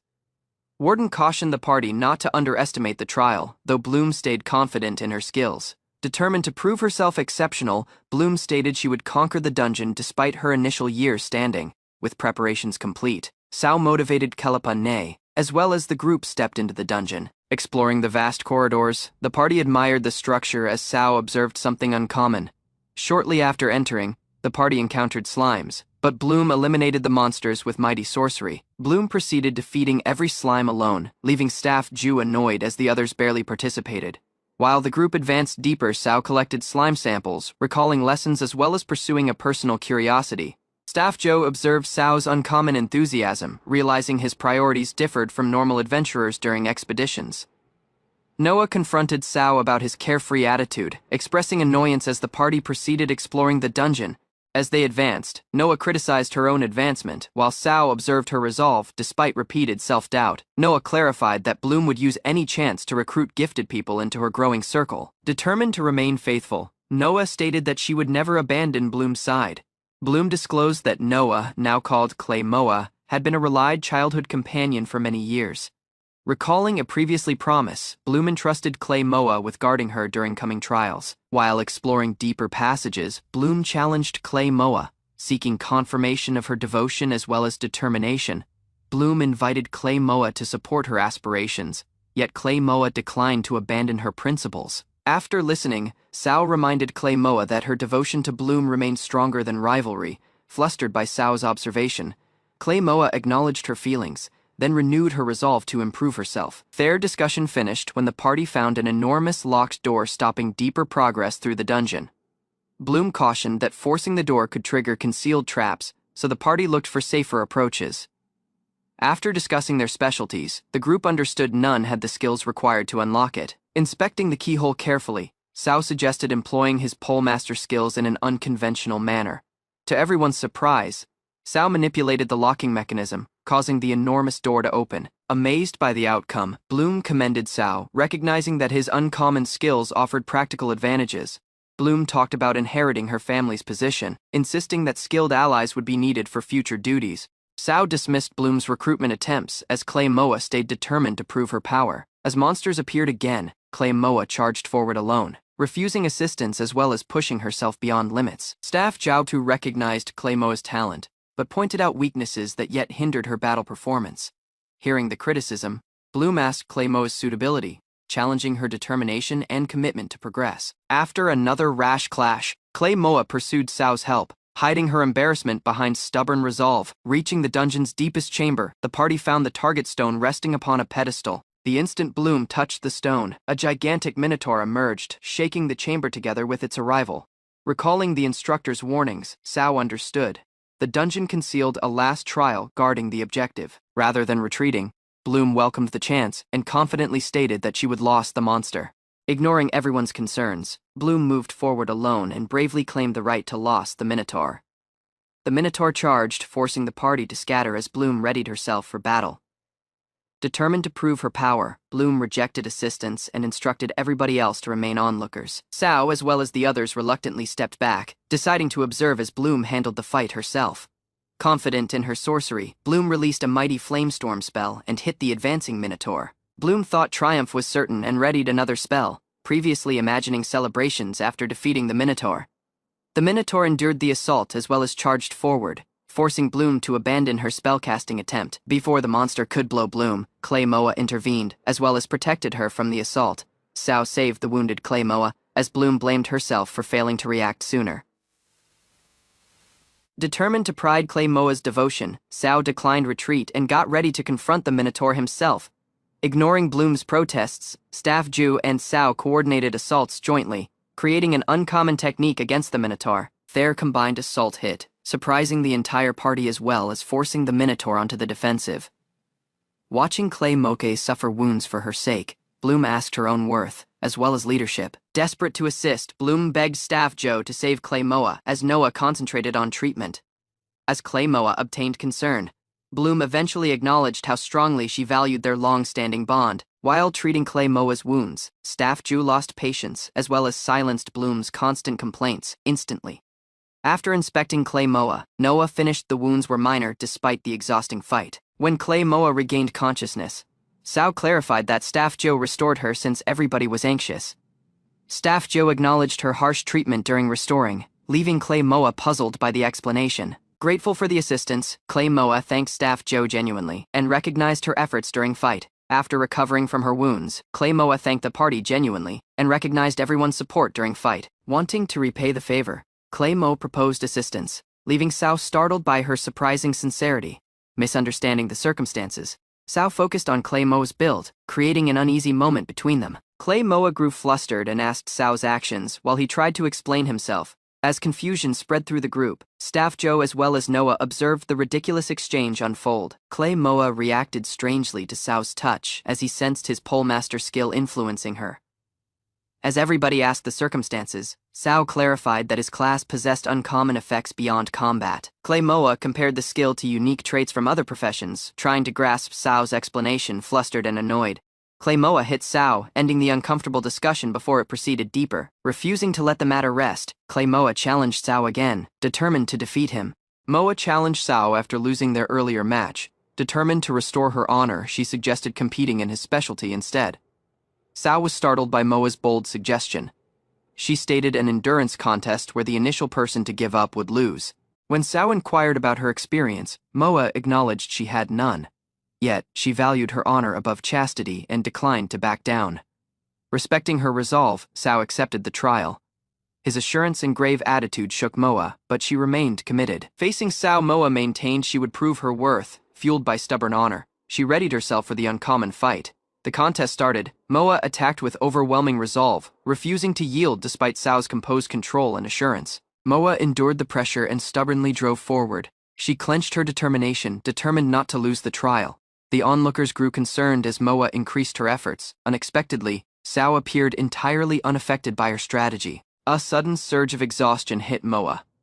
Realizing Sao had yet been holding back, she grew stunned and discouraged. Accepting the outcome, Moa acknowledged loss. Even so, she boldly stated that one day she would surpass Sao. After admitting loss, Moa grew flustered when Sao proceeded teasing her. The onlookers observed their interaction becoming awkward. Moa protested noisily as Sao inspected her mighty build. Despite her complaints, the focus left her visibly flustered. The inquisitive onlookers suddenly accompanied the circumstances. Fascinated by Sao and Moa's physiques, they compared their toned bodies. Lone spectator enjoyed standing between them, finding comfort in their warmth as well as power as recalling pleasant memories from home. Not wanting to feel excluded, another spectator moved forward as well as accompanied the comparison, turning the aftermath into playful competition. After the contest finished, the group found Oju unconscious close by. Mo charged forward, reassured to see her awake and unharmed. Oju apologized for causing worry, but Sao observed her uncommon expression. Moa understood Ojo stayed unchanged despite recent events. Putting the matter aside, the group got ready to leave. They discussed clearing the dungeon as well as defeating the Minotaurus. Back in city, their report stunned a local villager. The man tried to believe they had conquered the dungeon. When Sao presented proof of their achievement, the villager dismissed it as well as claimed the real evidence stood beside them. As the group discussed their triumph, a huge creature suddenly appeared close by. Everybody assumed another Minotaurus had emerged unexpectedly. The villager swiftly corrected them and clarified the creature was not a Minotaurus. It belonged to a distinct species entirely. Wanting to prevent misunderstandings, the villager encouraged everybody to remain composed. He clarified the dungeon existed for student practice. The group found that Minosunkerus were creatures created from Minotaurus. An academy instructor studied as well as managed these mystic beings. The villager clarified that Minosunkerus served educational purposes. Besides teaching useful lessons, they too protected students during emergencies. The Minosunkerus introduced itself as Bumo as well as clarified its role. It had come to report the group's successful triumph. The instructor commended the group for defeating such a deadly opponent. Their achievement exceeded expectations for newly enrolled learners. Though the experience had been frightening, the instructor thought the lesson was useful. Real risk prepared adventurers for coming challenges. Recognizing their power as well as accomplishments, the instructor awarded them temporary permits. Their performance placed them among exceptionally gifted students. The group famous receiving approval to enter more dungeons.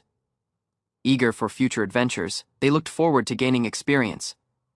Before everybody could leave, Ojo suddenly objected. Her surprising refusal startled the group and instantly drew their focus. Oju sought a separate reward for the party's achievement. Still, the instructor declined since permits were gave only to groups. Unwilling to accept the choice, Oju proceeded arguing she thought the party's success deserved recognition beyond standard rewards. The instructor cautioned that many adventurers entered dungeons with honor. Some paid heavy prices, including wounds or lost companions. Hearing those words, Oju disclosed her annoyance. As a former adventurer, the instructor grasped her feelings but proposed no answer. Ojo remembered meeting Moa during the entrance ceremony. Imagining Moa distressed due to weakness strengthened her determination to grow stronger. Feeling responsible for recent incidents, Ojo blamed her own weakness. She dreaded her lack of power endangered everybody around her. Moa moved forward as well as challenged Oju's self-pity. She argued that blaming herself would solve nothing and solely deepen regret. Reminding Oju of their earlier fight, Moa talked strongly. She declined to watch a respected rival surrender to despair. Moa encouraged Oju to abandon shame and seize the chance forward. Development required resolve, not endless complaints about failure. Oju eventually recognized Moa's power and determination. Still, Moa rejected the praise, wanting encouragement rather than admiration. Overcome with guilt and annoyance, Oju bowed her head prior to everybody. She begged the group to ignore her behavior. Bloom moved forward and proposed sincere advice. She encouraged Oju to reflect cautiously during their following dungeon expedition. Bloom showed deep regard for Oju as both a noble and friend. Her sincere words eventually reached Oju. The group assembled around Oju together with warm smiles. Their support eased the tension as well as reminded her she was not alone. Touched by her companion's kindness, Oju thanked everybody repeatedly. Watching from afar, Bumo quietly considered on youthful bond. As the group left, the instructor proposed one last lesson. He encouraged them to keep learning and pursue chances. The students showed their gratitude jointly. Their tones carried across the field as they thanked everybody for the guidance. A few days afterward, the academy yet debated their achievement. Clearing the dungeon during their initial practical test caused controversy. While waiting for their permits, Sao encountered Moa again. She complained that lingering feelings distracted her practice as well as focus. Sao found her reaction amusing and thanked Bloom for helping previously. Moa replied with possessive worry and protective envy. Their conversation shifted when Sao noted Bloom's temporary stay. The surprising news caught Moa entirely off guard. Learning that Oju would stay there as well, Moa grew alarmed. She imagined endless trouble and hurried forward. After persistent invitations, Bloom eventually visited Ojo's residence. Ojo welcomed her kindly while Sao, Nei, and Moa assembled close by. Bloom presented a basket of fruit pies as a gift. The thoughtful gesture impressed everybody, as well as brightened the atmosphere. While Bloom appreciated the residence, Moa stayed suspicious of Sao. She cautioned him not to cause trouble for Oju. The others laughed at Moa's abrupt protectiveness. Compared to her previously attitude, her worry had grown noticeably stronger. Reflecting on latest events, Oju showed appreciation toward Moa. Her support restored Oju's assurance and strengthened their connection considerably. Flustered by Oju's praise, Moa hurried toward the garden. She wished to train harder and avoid deeper focus. Nei trailed Moa and maintained on joining her practice session. Their playful argument swiftly turned into an enthusiastic practice strategy. The two started sword practice in the garden while the others observed. Their competitive spirits drove each other forward. Within the residence, Sao, Bloom, and Oju enjoyed the fruit pie jointly. The calm gathering contrasted with the practice outside. As they shared dessert, Sao and Bloom acted together with natural familiarity. Watching them interact, Oju quietly observed their close bond. During their conversation, Oju showed happiness about Bloom and Moa growing closer. She wished their bond would deepen deeper. Oju reflected on her connection with Moa and acknowledged she treasured it. Despite past conflicts, their bond had become precious. Still, Oju sensed that something troubled Moa recently. She anxious her attendant was hiding a significant mystery from her. Determined to understand the circumstances, Oju looked for Moa beyond. She found her sneaking away from the residence. Thinking she might be the cause, Oju blamed herself instantly. Concerned for Moa's emotions, she apologized in advance. While discussing Moa, Bloom reflected on bonds and faith. She pondered whether deeper connections required greater honesty between people.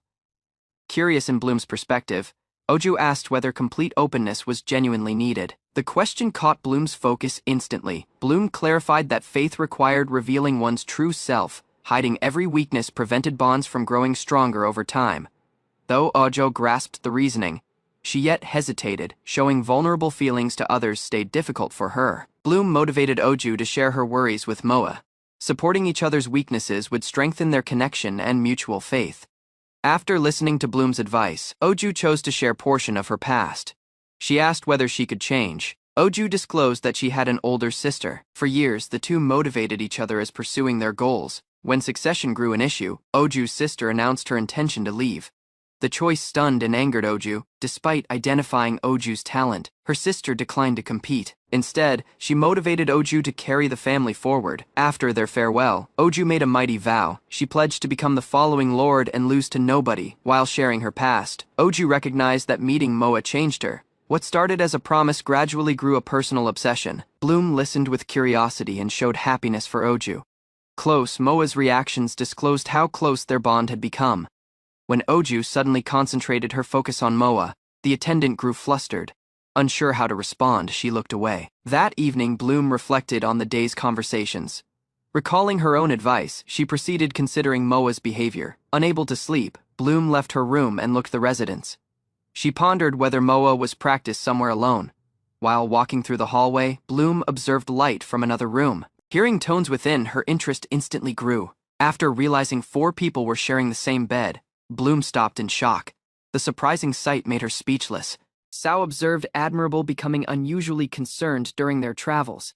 She feared falling behind as the party pursued greater trials jointly. Determined to contribute more, Admirable neared the others despite her embarrassment. She wished stronger faith and closer unity within the party. Admirable acknowledged this experience was entirely fresh for her. With encouragement from Staff Ju, she gradually overcame uncertainty and unease. The carriage rolled across open plains as the travels proceeded. Sao rested comfortably as his companions observed their growing connection. Within the carriage, the party enjoyed a brief, calm moment jointly. Even so, everybody grasped difficult trials awaited them ahead. As unfamiliar landscapes stretched before them, the group readied themselves mentally. Their following objective was exploring a deadly dungeon. Sao obtained the dungeon exploration permit as well as read its contents.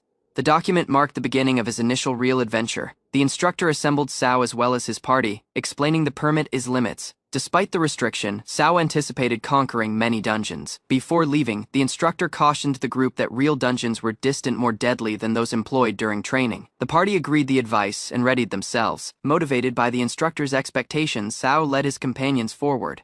After a lengthy journey, Sao and his party reached Insingram. Their following dungeon awaited, bringing fresh trials and experiences. As the party neared the dungeon, Sao reflected on the eagerness of exploring unknown places. The monsters roaming reminded everybody of the dangers. The group looked forward with interest and caution compared to their practice grounds. The scale of this dungeon seemed distant greater. Standing before the enormous stone dungeon of Singram, the party grasped why it was renowned throughout the area. While preparing for entry, Sao observed the girls' equipment as well as compared their protection to Moa's heavier defensive gear. As evening neared, the party discussed safety and survival. Recalling their instructor's warnings, they focused on staying readied for the adventure.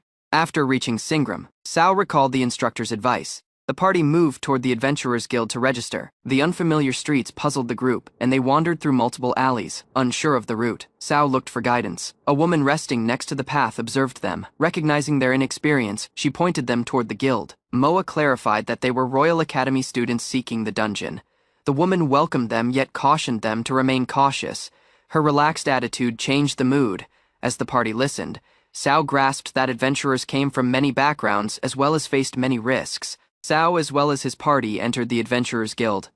The crowded hall was filled together with seasoned adventurers discussing jobs, monsters, and dungeon expeditions. As they neared the registration counter, multiple adventurers observed them carefully. The hostile atmosphere made the newcomers uncomfortable.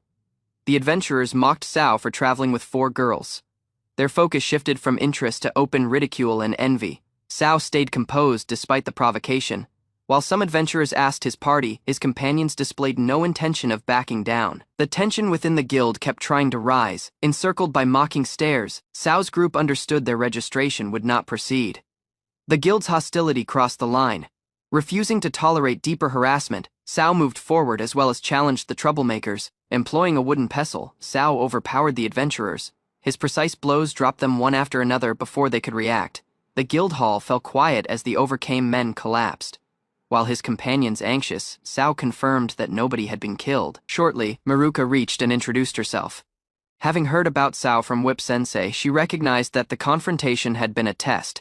After hearing Maruka's explanation, the adventurers acknowledged their role. They apologized for provoking the students and recognized Sao's power. The atmosphere changed as the former troublemakers commended Sao. His companions observed together with surprise as the guild members treated him.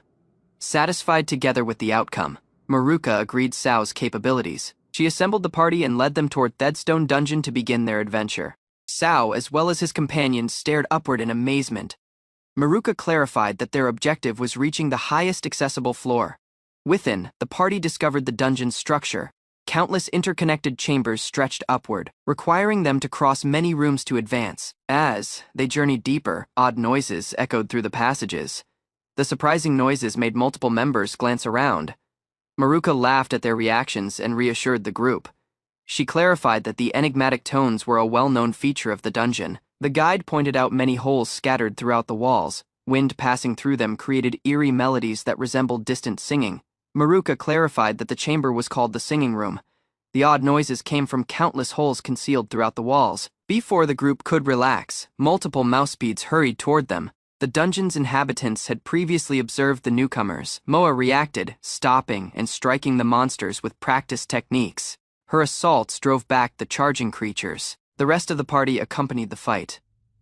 Working jointly, they eliminated the remaining mousebeads and secured the passage, watching the learners fight. Maruka felt reassured by their skills. Confident in their advancement, she focused on guiding them deeper into the dungeon. While guiding the students, Maruka remembered a private request from Whip-sensei. She had been inquired to pay unique focus to one student. The student was Sao, the uncommon bearer of the scarce polemaster job. His existence alone had attracted considerable curiosity. Whip-sensei regarded the job highly enigmatic. Little details about Sao's skills had been discovered. Due to that uncertainty, Maruka agreed the task. She agreed to observe Sao carefully and examine the true nature of his power. Maruka observed the party continue their exploration. Though nothing remarkable had happened yet, she stayed determined to learn more about Sao. Maruka chose to let the learners continue at their own pace. Trusting their judgment, she observed them from a distance. Zone of the girls proposed restoring support. Maruka noted that inexperienced adventurers frequently grew vulnerable during recovery periods. While monitoring, Maruka witnessed Sao and his companion employing an approach to restore his condition. The surprising scene left her stunned. The companion clarified that Sao's pole master skills recovered through intimate interactions. Sao appeared energized and ready to continue battling. Maruka stayed puzzled by Sao's enigmatic powers. Even after witnessing the event herself, she yet lacked answers about his job. As the exploration proceeded, Maruka witnessed Sao restoring his power through his uncommon pole master skills. The sight left her bewildered, watching the pattern repeat. Maruka finished that Sao's recovery approach could not be regarded a normal battle skill. Sao neared Maruka and thanked her for guiding the expedition. The group rested close while discussing their advancement. Maruka recognized that despite years of adventuring, she had never encountered anyone who treated dungeon exploration quite like Sao did. Curious in his skills, Maruka asked Sao deeper. Still, even after their conversation, the true nature of Polemaster remained unclear. While exploring deeper, Maruka grew curious in Sao's weapon. She inquired about it, wishing to uncover its mysteries. Before Sao could explain, Maruka tested the weapon herself. The surprising blow shattered part of the wall and startled everybody. The impact disturbed concealed monsters as well as weakened the surrounding structure.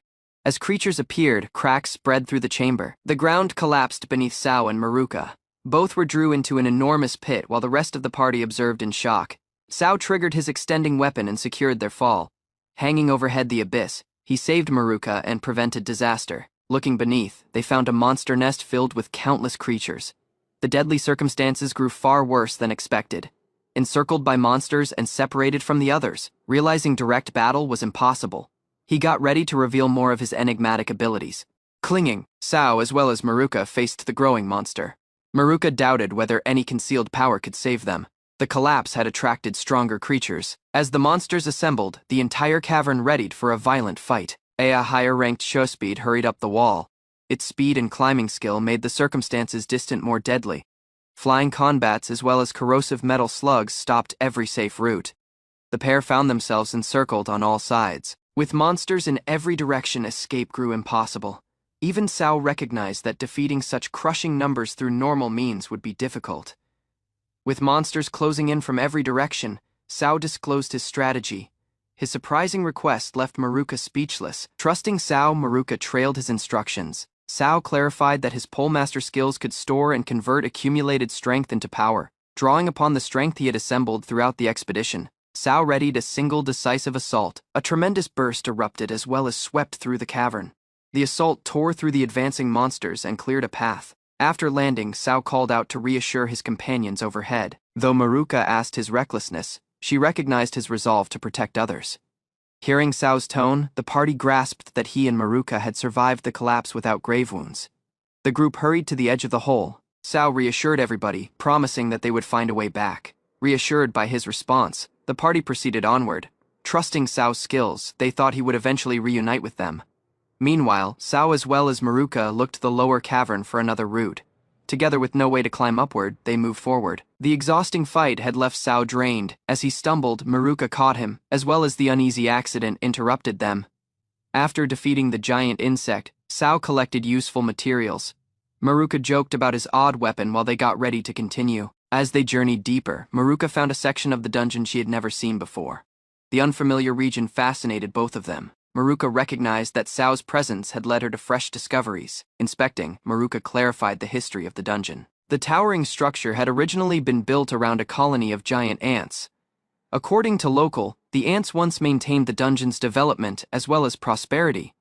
Then, without warning, the entire colony vanished one night. As they explored, Sao observed glowing cave fireflies drifting through the gloom. Maruka clarified that they were harmless creatures. The cavern resembled a star-filled sky. Still, the glowing insects changed direction as well as started gathering around the pair. Startled by the sudden movement, Sao as well as Maruka took cover. Fortunately, the fireflies solely passed and displayed no hostility. The two rested for a moment as well as discussed the unpredictability of dungeon exploration. Even Maruka recognized that surprises awaited around every corner. Their calm break finished when they found a gigantic monster. The enormous creature towered over them, signaling a fresh risk. Staring at the approaching monster, Maruka grew anxious while Sao joked about needing stronger pest control. Both recognized the grave threat forward. Sao as well as Garuka ventured deeper into the dungeon, discovering an enormous insect nest concealed underground. Disturbing it released thick gas everywhere. The spreading gas filled the chamber as multiple insects emerged from close openings. Sao observed while foes assembled around. Surprising assaults hit the insects and halted their advance, but Garuka inhaled too much gas. Her condition deteriorated. As the odd gas affected her body deeper, Garuka tried to remain conscious. Sao hurried forward after noticing risk, attempting to support her prior to she collapsed. Sao lost his balance as well. Both crashed onto the dungeon floor jointly. After collapsing jointly, Sao understood the odd fog carried an aphrodisiac effect. Garuka moved closer while struggling against its influence. Understanding their circumstances, Garuka proposed a solution to counter the fog. Sao declined since they stayed inside active danger. The fog proceeded affecting Garuka's thoughts, causing confusion as well as impulsive behavior. Sao employed an antidote and tried restoring clarity. As the antidote took effect, Garuka regained command over her senses. She thanked Sao for guarding her safety. With the crisis resolved, Sao and Garuka observed the giant insect again. They observed it had commenced consuming close creatures. While observing the giant insect, Garuka remembered legends regarding a calamity-class creature called Stampede. The monster employed poison and consumed others. Garuka clarified that comparable monsters once devastated entire cities following awakening. She suspected this creature caused disappearances throughout the dungeon. After feeding on many insects, the giant monster regained tremendous power and charged forward. Sao understood the dungeon itself could collapse. Elsewhere within the dungeon, a group of adventurers remained anxiously around a campfire. They expected Sao to arrive shortly. Without warning, the ceiling shattered overhead the adventurers as the monster crashed through. Sao descended from overhead and instructed everybody jointly. Sao assembled the adventurers and released a mighty explosion while escaping downward. The blast protected everybody from immediate risk. After landing safely, the group checked each other for wounds and showed reassurance. Their successful escape lifted everyone's spirits. Hearing familiar tones close by, Sao neared the adventurers and confirmed their safety. The reunion eased tensions after chaos. While explaining latest events, Sao observed the odd fog spreading again. He cautioned everybody not to inhale it. The warning reached too late as multiple girls inhaled the fog. They hurried towards Sao, creating another difficult circumstances. As the women pressed closer, Garuka observed the giant centipede approaching again. She got ready to stop both threats simultaneously. When Garuka attempted striking the affected women, Sao stopped her assault. He declined to harm allies despite risk. Standing prior to the group, Sao stated his resolve to protect every woman he cared about. His words stunned them. Employing a unique skill, Sao equipped the affected adventurers with protective bikini armor. The sudden transformation stunned everybody close by. After activating bikini armor, Sao disclosed the skill was his own creation. He readied himself to trial the calamity-class monster. The adventurers listened as Sao clarified the armor's goal as well as effects. Despite embarrassment, They recognized his sincere intentions. Though multiple girls criticized Sao's uncommon skill, they observed fresh strength flowing through their bodies. Their confidence increased. Putting aside their confusion, the group formed a fight line before the monster. Everybody readied weapons for battle. As smaller insects charged forward under the monster's influence, the adventurers advanced jointly. Their counterattack against the dungeon threat started. Seeing the overwhelming number of foes, the priestess chose to act initial. She moved forward despite knowing the fight remained dangerous. Employing a holy dance and mighty prayer, the priestess cast sleep sorcery across the battlefield. Many insects instantly stopped moving. Taking advantage of the opening, the witch released an enormous flame spell. Fire erupted across the region and destroyed enemies. Inspired by their allies' success, the frontline fighters charged forward jointly. Their combined cross-sword assault hit the monster. Watching the fight unfold, Garuka acknowledged the bikini armor increased battle skill. The empowered adventurers proceeded pressing their advantage. Recognizing Garuka's power, Sao proposed her bikini armor as well. After accepting, she transformed and accompanied the fight. Empowered by the fresh armor, Garuka released a mighty sword technique. Her assault sliced through the monster's enormous body. Despite severe damage, the Calamity class monster survived the assault. The creature started absorbing poison, as well as restoring itself. The monster's body twisted violently as unstable strength circulated throughout its form. Sao dreaded a berserk transformation could follow. Before anyone could celebrate, the monster's detached head escaped toward the surface. The group understood the town stayed threatened. Recalling their fight against the Calamity class monster, Sao chose to act bravely. He declined to let the creature escape, employing Kali Hook. Sao secured everybody onto his rod and readied a risky maneuver. The group trusted his strategy. Carried jointly through the battlefield, the adventurers coordinated their assaults. They advanced toward the monster as maintaining formation. The witch released Flamestorm beneath the monster, creating an opening. Fire surged upward as the group closed in. Seizing the chance, the frontline fighters sent a mighty combined assault. Their assault hit the monster and inflicted severe damage. After the monster's loss, a violent force sent the group upward through the dungeon. Everybody pondered where they would emerge. The group landed safely close the summit, overlooking Singrium beneath. Realizing they reached the surface, everybody felt reassured. A practice instructor congratulated the adventurers for clearing the top floor. Their triumph over the Calamity class monster impressed everybody. As eagerness spread through the group, the girls inquired about bikini armor. Sao clarified it would disappear after exhausting its stored strength. Afterward that day, the armor stayed active distant longer than expected. Sao endured endless complaints and focus throughout Singrium. A few days afterward, Sao obtained praise from his instructor at the royal school. His successful field exercise impressed faculty members. While meeting his instructor privately, Sao grew anxious under her focus. He attempted leaving before the conversation grew uncomfortable. Before Sao could escape, his instructor halted him with a shocking request. Her surprising words made him speechless. Sao misunderstood his instructor's intentions after hearing her shocking request. She halted him and showed keen curiosity in him. The instructor disclosed documents detailing Sao's polemaster skills. She insisted an explanation regarding multiple uncommon powers he possessed. Startled by the inquiry, Sao discovered Garuka had submitted a report. The documents summarized skills displayed during practice. While discussing the findings, Sao clarified how his powers functioned. The instructor listened carefully and inquired deeper questions. The instructor clarified that studying fresh jobs stayed significant to civilization. She regarded researching polemaster essential academic work. The instructor asked Sao about skills missing from her report. Realizing the discussion concerned mystery skills, he grew uneasy. While considering the consequences of revealing everything, Sao concerned about future bonds. He chose certain skills must remain concealed. The instructor agreed his explanation for the moment, but stayed inquisitive. Sao resolved to verify matters directly before talking. To continue her study, the instructor brought Sao to the practice grounds. There, she encouraged him to demonstrate skills freely. Sao showcased a hook technique employing his unique rod weapon. The instructor inspected its unusual properties with strong curiosity. While demonstrating his rod weapon, Sao reacted instinctively when the instructor inspected it carefully. His uncommon behavior instantly caught her focus. Continuing the lesson, the instructor asked the rod's hook skill and structure. Sao clarified how certain functions triggered. The instructor then sought a demonstration of the beam assault. Sao readied the skill while adopting an odd stance. Observing the activation process, the instructor compared the technique to electrical strength. She analyzed the mechanism together with scholarly interest. As the demonstration proceeded, Sao grew increasingly flustered by the discussion. He avoided detailed explanations and inquired her not to examine further. At the instructor's insistence, Sao demonstrated his beam assault in full.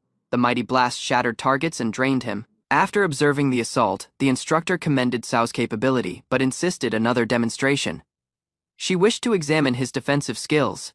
The instructor unveiled an odd, poison-filled torture device for testing purposes. Sao instantly asked whether she was grave, driven by academic interest. The instructor keenly readied the experiment. Meanwhile, Sao concerned about becoming the test subject himself. While the instructor focused on her study, Sao looked for a way out. He attempted escaping before the experiment started. While attempting to escape the experiment, Sao grew distracted by the conditions. His uncertainty triggered an accident involving the device. The poison-filled container sealed shut unexpectedly after the mishap. Gas started leaking out, creating another deadly issue within the facility. Realizing what was happening, Sao hurried toward the device in panic. He desperately tried preventing the conditions from worsening. Ignoring his previously strategies to escape, Sao focused entirely on helping. He compelled the container open despite the risks. When the gas eventually dispersed, the instructor emerged transformed by bikini armor. Sao stared in shock at the surprising outcome. Sao confirmed that the armor was one of his skills. Though uncomfortable, the instructor maintained on discussing the phenomenon. Listening to Sao's explanation, the instructor grew fascinated by the skill. She commended its uniqueness and study potential. Rather than ending the inquiry, the instructor chose deeper analysis was needed. She wished a complete understanding of Polemaster. To Sao's shock, the instructor sought evidence regarding another concealed skill. Her surprising research topic made him speechless again. Sao was startled when the teacher disclosed a unique stamina recovery skill. She referenced an aged report and clarified its effects. Curious in the report's accuracy, the teacher moved closer to Sao. She wished to directly confirm the details herself. The teacher shared her belief that intimacy was a natural as well as significant part of human life. Sao listened carefully. Noticing Sao's confusion, the teacher clarified she did not dislike intimacy. What she hated was irresponsibility. The teacher recalled a boy from her school days who treated women poorly. His actions created painful memories she never forgot. The teacher acknowledged she had little curiosity in most men. Due to past experiences, foolish behavior irritated her. Despite calling Sao an idiot, she recognized his potential. She observed that many people trusted as well as supported him. Recalling how Sao had helped her previously, the teacher came back to the original topic. She sought proof of the stamina skill. While preparing to continue her inquiry, the teacher observed an uncommon reaction from Sao. Her focus shifted. The finding exposed a concealed mystery connected to Sao's unique skills. The teacher grew even more determined to learn everything. The teacher proceeded inspecting Sao's uncommon skill. She observed his reaction while testing the stamina recovery effect herself. After watching, the teacher finished that Sao's skill triggered under specific conditions. His body regained power and vitality. Curious by the outcomes, the teacher chose to continue the experiment. She noted that recovery seemed feasible even after wounds. The inquiry progressed as the teacher assembled more evidence. Sao endured the uncommon circumstances while she focused on understanding his power. Afterward, the teacher reflected on everything she had discovered. Sao's scarce abilities kept trying to surprise her beyond all expectations. Sao spent the winter together with his companions around a kotatsu. Everybody enjoyed the warmth, as some commented on his popularity. The group assembled around the uncommon invention from Sao's earlier life. Even the teacher found the kotatsu comfortable and effective. Their calm gathering was interrupted. The teacher reached, causing confusion before explaining she had significant news to share. The teacher placed a sealed letter on the table. Inquisitive, everybody assembled around as she disclosed it was an invitation. The room fell quiet after the announcement. The invitation was not normal, but a formal summons to a royal castle banquet. After opening the letter, the group discovered it was an invitation to a significant banquet held at the royal castle. As everybody pondered who had sent the invitation, anticipation filled the room. The answer seemed distant beyond expectations. The mystery was disclosed. The invitation had come from the kingdom's queen, leaving the entire group astonished. Before departing for the royal castle, Sao changed into formal attire. Though nervous, he readied himself for the significant banquet. Sao met his companions dressed elegantly for the occasion. Their remarkable look instantly caught his focus and respect. Seeing Ni in her formal gown, Sao genuinely complimented her beauty. The praise filled her together with happiness and assurance. The others swiftly accompanied the moment, teasing both Sao and Ni. their cheerful reactions lightened the atmosphere before leaving. With preparations complete, the group boarded a carriage as well as moved toward the castle, ready to attend the queen's banquet. Arriving, Sao met more of his companions in elegant attire. Their refined look suited the grand occasion. Sao complimented Mosa's formal dress, causing her embarrassment. Meanwhile, the others assembled jointly as well as enjoyed the festive atmosphere. As the group assembled, one companion wished for extra arms to assist escort everybody. Their arrival seemed complete. The teacher appeared in a striking formal outfit as well as reminded the students to behave properly. She cautioned them not to disgrace the academy. The teacher clarified that many successful students had too been invited. Still, Sao stayed a unique guest personally invited by the queen. Sao as well as his companions entered the royal castle banquet hall, where countless nobles assembled beneath the grand chandeliers overhead. The group grew eager after seeing unfamiliar dishes and expensive meat, forgetting proper banquet manners in their eagerness. As the students attracted focus, a close noble mocked their behavior and asked whether commoners belonged there. The teacher instantly recognized the approaching nobleman named Sapopin, causing the students to watch the encounter together with worry.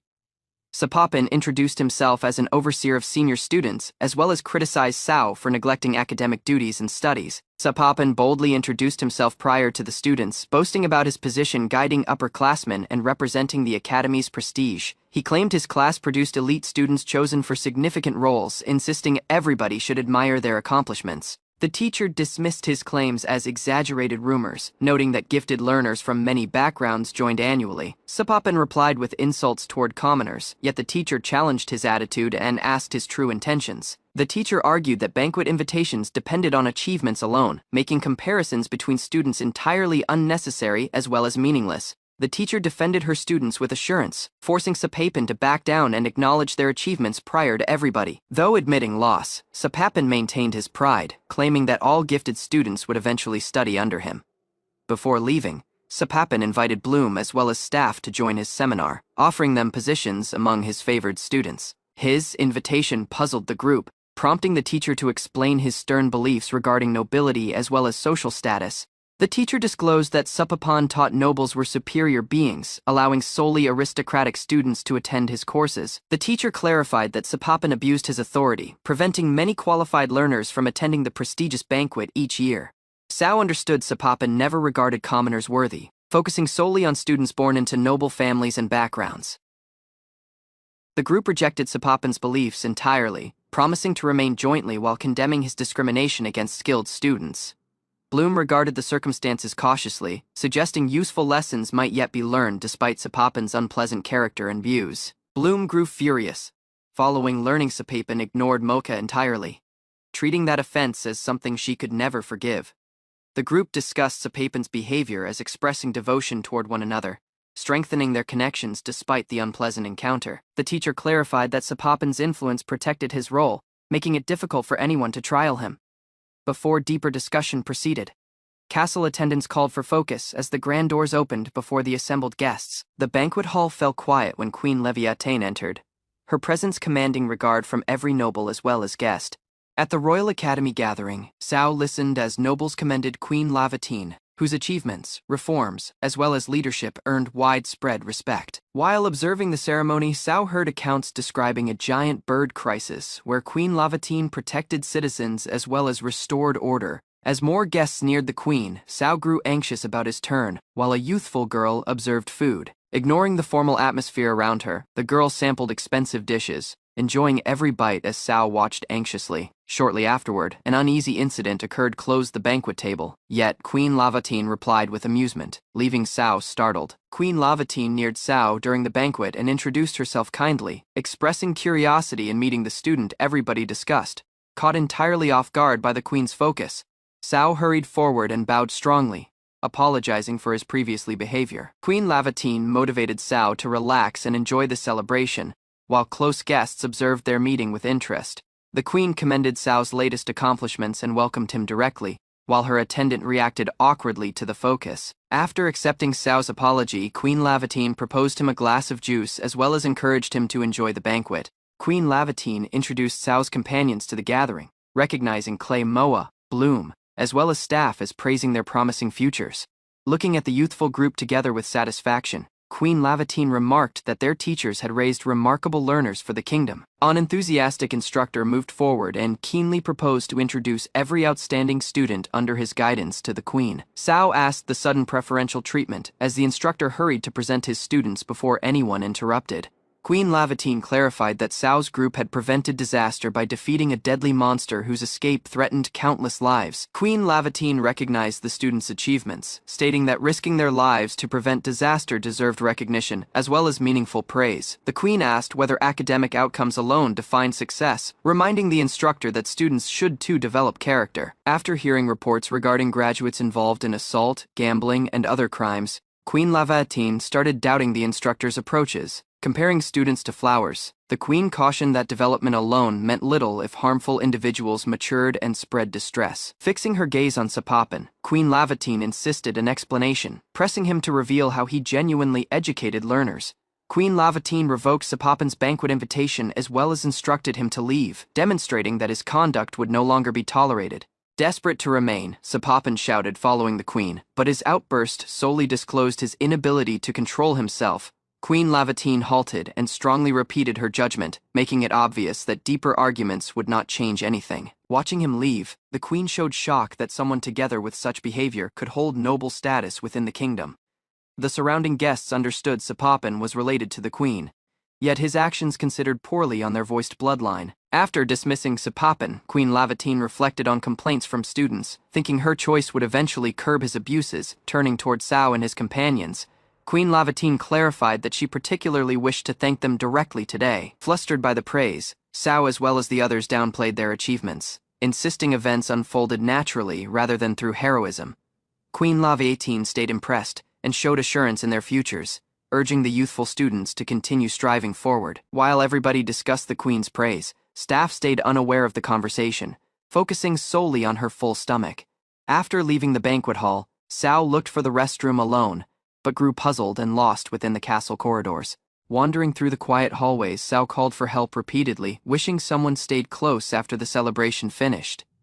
Hearing a tone from behind a door, Sao assumed another guest was lost, as well as cautiously entered the room. Within an elegant chamber, Sao found Queen Lavatine waiting alone on a bed, as though expecting his arrival. To Sao's shock, Queen Lavatine requested assistance removing her dress, explaining she could not reach the fastenings herself. Yet overpowered by the circumstances, Sao stared at Queen Lavatine in disbelief as she quietly repeated her uncommon request.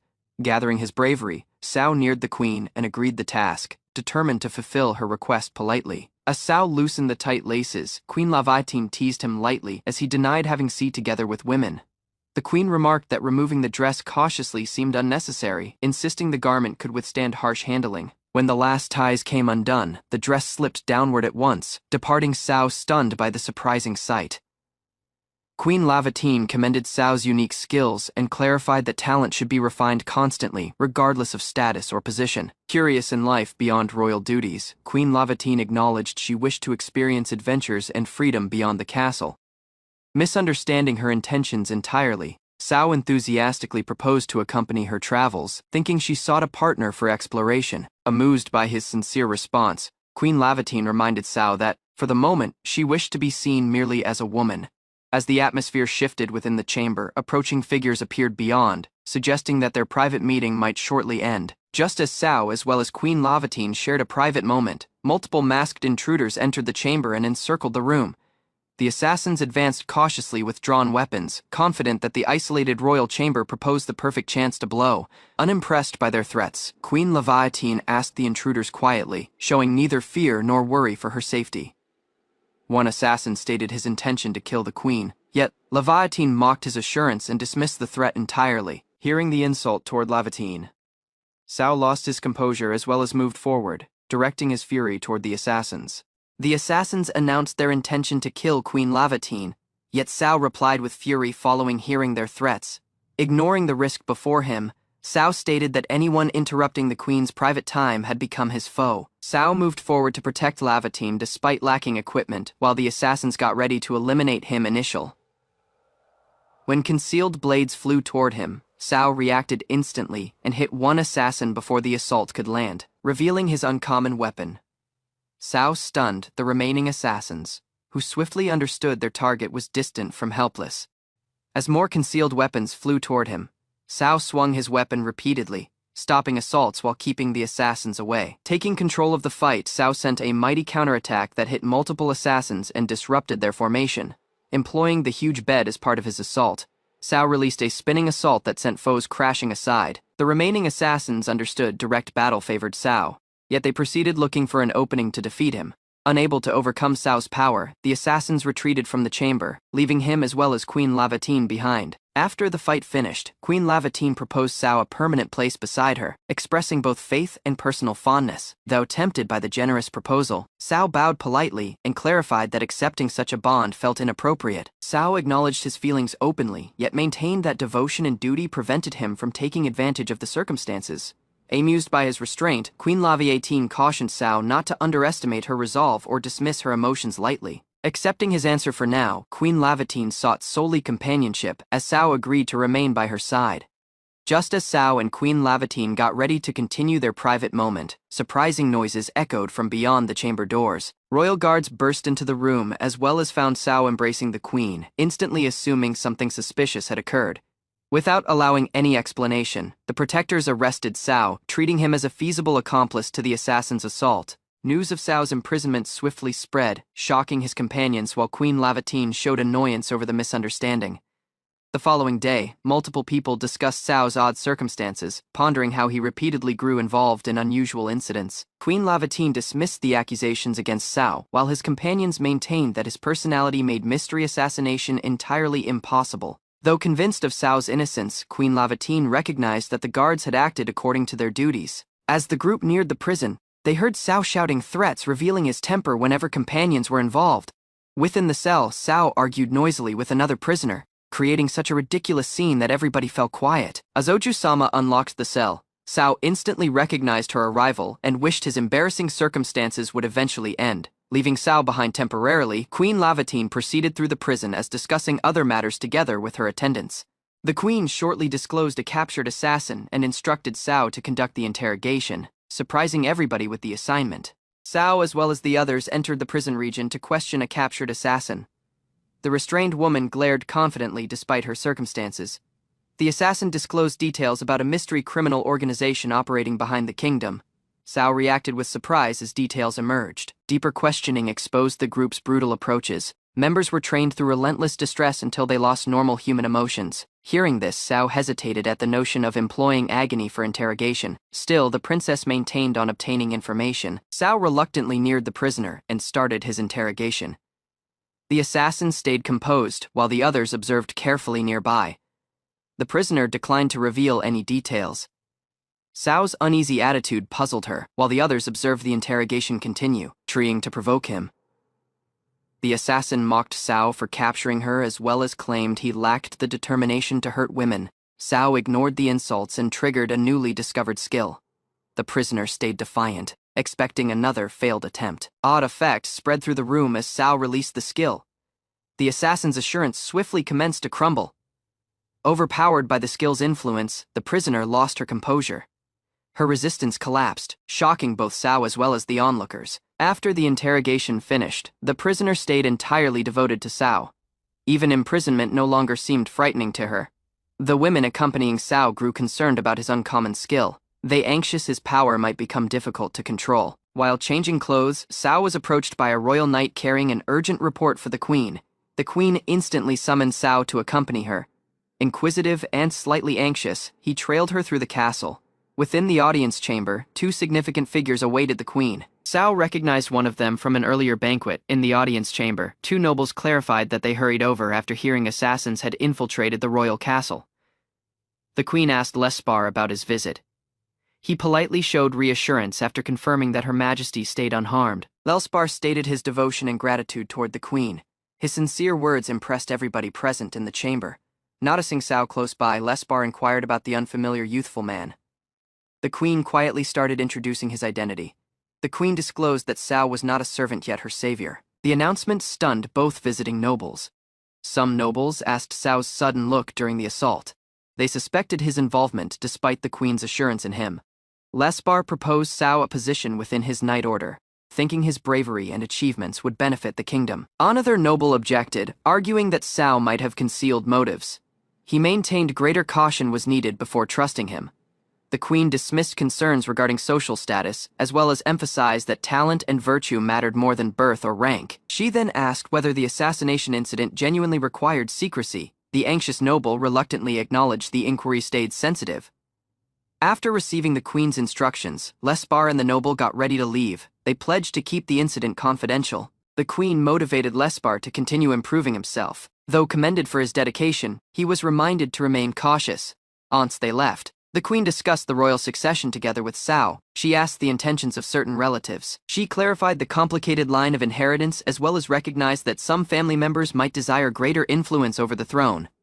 Trusting Sao more than the nobles, the queen appointed him a unique mission. She instructed him to locate the ring chief. As they talked about the mission, Sao remembered the captured assassin mentioning that the ring chief belonged to a noble faction. The queen connected the details to Sapapin's faction. Sao understood the inquiry was becoming distant, more grave. The queen instructed Sao to gather details on Sapapin. Elsewhere, an annoyed noble reflected on latest events. The queen disclosed her suspicion that Sapapin was connected to the assassination plot. She wished Sao to examine discreetly. Though aware of the risk, the queen thought Sao was the right person. She trusted his judgment and character. The others supported the choice. They agreed that Sao's sincere nature made him suitable for such a sensitive mission. After receiving the assignment, Sao got ready to leave. His companions encouraged him and wished him success in gathering details. Before his leaving, one of the girls reminded Sao that he stayed both her attendant as well as trusted friend. Before departing, Sao met Ojo-sama. She concerned regarding his safety and wished he would continue serving beside the queen. Sao pledged to fulfill his duties as well as prove his devotion. His confident response left Ojo-sama flustered and speechless. That evening, Sao commenced examining Sapapin. Employing a disguise, he trailed the noble after work without attracting focus. As Sapapin journeyed through the town, Sao observed his actions from close rooftops and looked for suspicious behavior. Sao recorded basic details about Sapapin, including his origins, reputation, and daily habits prior to continuing surveillance efforts. Sao found that Sapapin taught elite academy students. Though married as well as respected, he surprisingly had no children. While after him, Sao observed Sapapin purchasing flowers. Despite his wealth and status, something yet seemed uncommon. Instead of returning home, Sapapin dismissed his servant and entered a suspicious building. Sao trailed together with growing interest. The inquiry led Sao into a nightclub. Watching from within, he understood his target had entered initial. Within the club, Sao encountered a cheerful hostess named Sheena. Her sudden look immediately took him by surprise. While observing from a distance, Sao found that Sapapin frequently visited a lovely hostess as well as brought flowers for her. Their conversation noted an earlier night and mutual assistance. Hearing this, Sao sensed a significant connection forming. The hostess reacted quietly to Sapapin's words. Sao pondered whether she possessed details related to the inquiry. The following day, Sao came back to the establishment and sought a meeting. He intended to question the hostess. Introducing herself as Risa, the woman welcomed Sao kindly. He clarified that he wished to discuss Sapapin. Risa welcomed Sao kindly and thanked him for choosing her, expressing appreciation for his visit as treating him with regard. To Sao's surprise, Risa acted provocatively as well as tested his reactions, making it difficult for him to maintain composure. Recalling the queen's assignment, Sao refocused on his inquiry and reminded himself that gathering details stayed his priority. Sao asked Risa about her origins and social connections, wishing her answers might reveal useful leads about Sapapin. Risa clarified that she came from modest origins and entered the establishment following pursuing chances beyond her hometown. During their conversation, Risa shared her future aspirations and noted suspicions that an assassin might have operated throughout that night. When discussion neared sensitive matters, a staff member interrupted them, forcing Sao to conceal his curiosity as well as intentions. After spending more time jointly, Risa claimed she could not return alone, causing Sao to accompany her beyond. Afterward that night, Sao and Risa rested jointly while exchanging personal thoughts, allowing faith between them to deepen. Risa suddenly disclosed that she knew a mystery involving Sapapin, leaving Sao stunned by her surprising understanding. While resting with Sao, Risa apologized and acknowledged she concealed painful details, fearing the reality would bring distress. Sao motivated Risa to faith him entirely, promising support for her hopes and urging her to reveal everything. After gathering enough bravery, Risa agreed to explain the reality and readied herself, despite the emotional burden involved. Before her explanation started, the queen unexpectedly entered the room, leaving Sao stunned as well as struggling to understand events. Sao discovered the resemblance was intentional. as Risa copied the queen's look since Sapopin stayed devoted to her. Sao eventually grasped the circumstances. Sapopin was strongly in affection with the queen and expressed those feelings through unusual requests. Trying to stay focused on the assassination case, Sao asked Jo-sama deeper. He required facts, not embarrassing details. Jo-sama clarified that Sapopin enjoyed being treated like royalty. Hearing the explanation, Sao reluctantly grasped his obsession. More details emerged regarding Sapopin's hobby. The elaborate dress had been handmade, showing the dedication behind his fixation. Learning the full story, Sao understood Sapopin's feelings were sincere. Even so, his devotion created issues that could not be ignored. Jo-sama comforted the crying man and reflected on his feelings. She understood Sapopin carried distant more agony than expected. Jo-sama thought Sapopin wished recognition from the queen. His odd actions came from isolation and a desire to belong. After hearing the mystery, Sao grasped the circumstances better. Yet, he pondered whether the truth explained everything. Jo-sama motivated Sao to ask deeper queries. She suspected there was more behind the case than personal fondness. Leaving the club, Sao stayed unsatisfied together with his findings. That evening, he headed to Sapopin's residence to confirm the reality himself. Arriving at the residence, Sao met Sapopin's wife. Her kindness startled him, as well as made the inquiry feel more complicated. When Sapopin appeared, he instantly asked Sao's presence. The tense atmosphere showed he disliked surprising visitors. Sao sought a discussion regarding the queen's dress. The topic instantly changed Sapopin's attitude and drew his focus. During their private conversation, Sao disclosed details discovered from Risa. Sapopin understood the inquiry had reached him. Sao eventually confronted Sapopin directly. He clarified that the queen feared an assassination plot and insisted the reality. Sapopin strongly denied any involvement in the assassination attempt. Rather, he accused others of misunderstanding his devotion to the queen.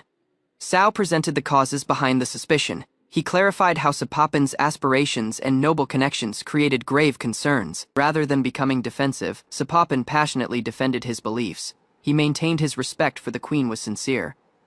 Sapopin then disclosed a painful childhood memory. Following finding labor as a seamster, he felt abandoned by his father. Everything changed when the queen treated him kindly. Her compassion gave him goal, becoming the cause for his unwavering devotion. Sapopin furiously criticized anyone who obtained the queen's focus. His envy disclosed how deeply he valued her recognition. Unable to contain his emotions, Sapopin confessed his envy towards Sao. He thought Sao had everything he lacked. Sao challenged that belief and commended Sapopin's profession. He argued that creating lovely work was something worthy of honor. To prove his point, Sao remembered many achievements as well as people helped by Sapopin's skills. His work had real value. Those words eventually reached Sapopin. Overpowered by emotion, he started reconsidering himself while Sao encouraged him to move forward. After hearing the full story, Sao chose he would report honestly to the queen. He recognized Sapopin's devotion and regard. Sapopin rejected sympathy at initial, but his emotions eventually surfaced. His wife quietly observed as years of agony emerged. His wife defended him without pausing. She maintained he was kind-hearted as well as had never intended to harm anyone.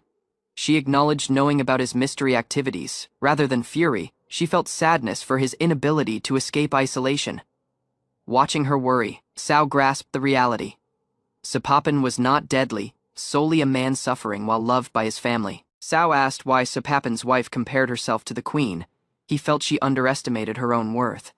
Rejecting that notion, Sao maintained she possessed unique charms. He encouraged her to recognize the qualities that made her unique. Drawing from his own experiences, Sao talked passionately. He wished her husband to see the assurance and beauty she carried. Determined to help, Sao started teaching her ways to ease Sapopin's emotional burden as well as strengthen their bond.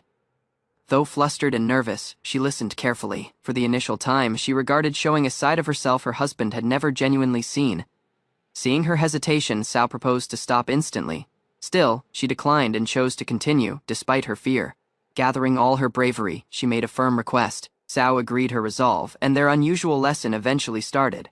Sao started his uncommon lesson with assurance. He clarified that understanding a man's preferences could strengthen emotional connections. Though puzzled, Sapopin's wife listened carefully. Sao proceeded describing approaches that might help her gain her husband's focus. To support his explanation, Sao introduced a little tool. He claimed simple details could occasionally create meaningful connections. Following the lesson, she practiced the technique cautiously. Sao demonstrated the notion while explaining why it might succeed. The outcome startled both of them. Growing more confident, Sapopin's wife eventually thought she could make a difference as the lesson proceeded. Sapopin's wife cautiously trailed Sao's instructions. Her nervousness slowly faded as assurance replaced fear. The surprising reaction startled her greatly. Sao clarified that her efforts were producing outcomes beyond what she expected. Even following seeing the effects, she stayed determined. She pledged to master every lesson that could help her husband. Afterward, she kindly helped Sao clean up as well as recover. The atmosphere grew distant, more relaxed and comfortable. By the end of the lesson, her assurance had grown noticeably. Sao felt satisfied knowing she had eventually commenced thinking in herself. Returning to the castle, Sao reported his findings to Queen Guju. He concluded that Sapopin posed no assassination threat. Guju listened carefully as well as asked his judgment. Sao confidently stood by his inquiry and defended his conclusion. Satisfied with the report, Guju appeared reassured. Yet she reminded Sao that the real culprit stayed unidentified. Guju instructed Sao to continue examining together with caution. As a reward, she hinted at granting one of his wishes. Before Sao could respond, Oju-sama and Won burst into the room. Their sudden arrival interrupted the moment and left Sao encircled by fresh issues. Caught between Guju as well as the two women, Sao faced an impossible choice. Desperate to survive, he stated he wished both. Sao accidentally scheduled 2 promises on the same day. The 3 women confronted him jointly and insisted an obvious choice. Unable to choose, Sao bowed strongly and begged forgiveness.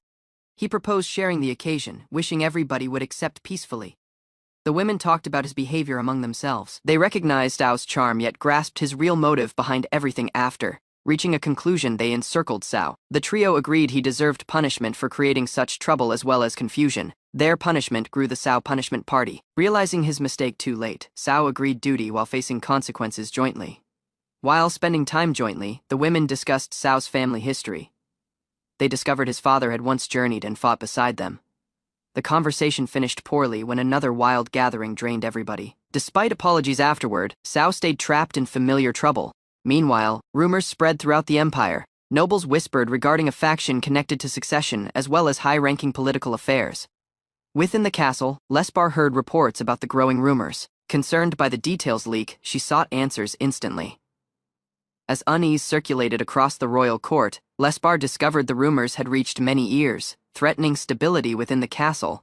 A senior noble neared Lesbar with a proposal. He cautioned that the kingdom's stability faced risk and sought consideration. Eventually revealing his aspiration, the noble inquired for recognition as the following king, wishing to seize the opportunity created by chaos. The ambitious noble formally sought recognition as the following king. Prior to the queen, he openly sought a chance to prove himself. He argued that rumors as well as uncertainty threatened the kingdom. To preserve peace, he encouraged the court to decide a successor swiftly. Lesbar recognized his resolve but reminded him that claiming the throne required overcoming severe trials and duties to test his worth. Lesbar presented the flame trial. The aristocratic listened carefully as the deadly examination was clarified. Distant in the southern lands stood a volcano filled with overflowing lava. Within its burning depths lived a mighty flame spirit. Spar clarified the flame trial in detail.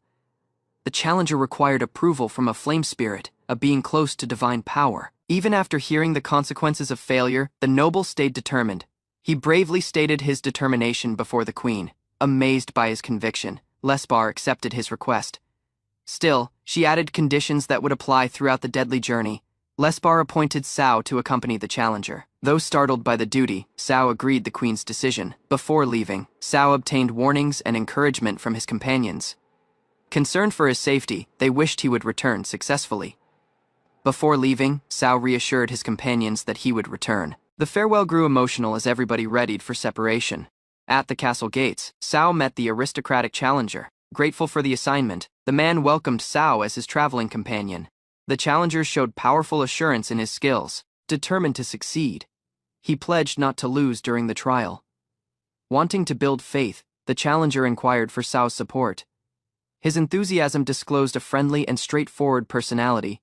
Just prior to leaving, another royal attendant accompanied them. Realizing the journey would involve 3 men, Sao reacted with visible surprise. Before the expedition, Sao as well as the challenger met Masakari.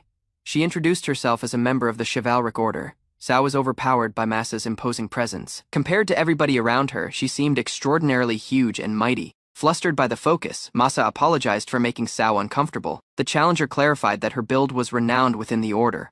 Though nervous around Sao, Masa disclosed she had heard many positive rumors about him.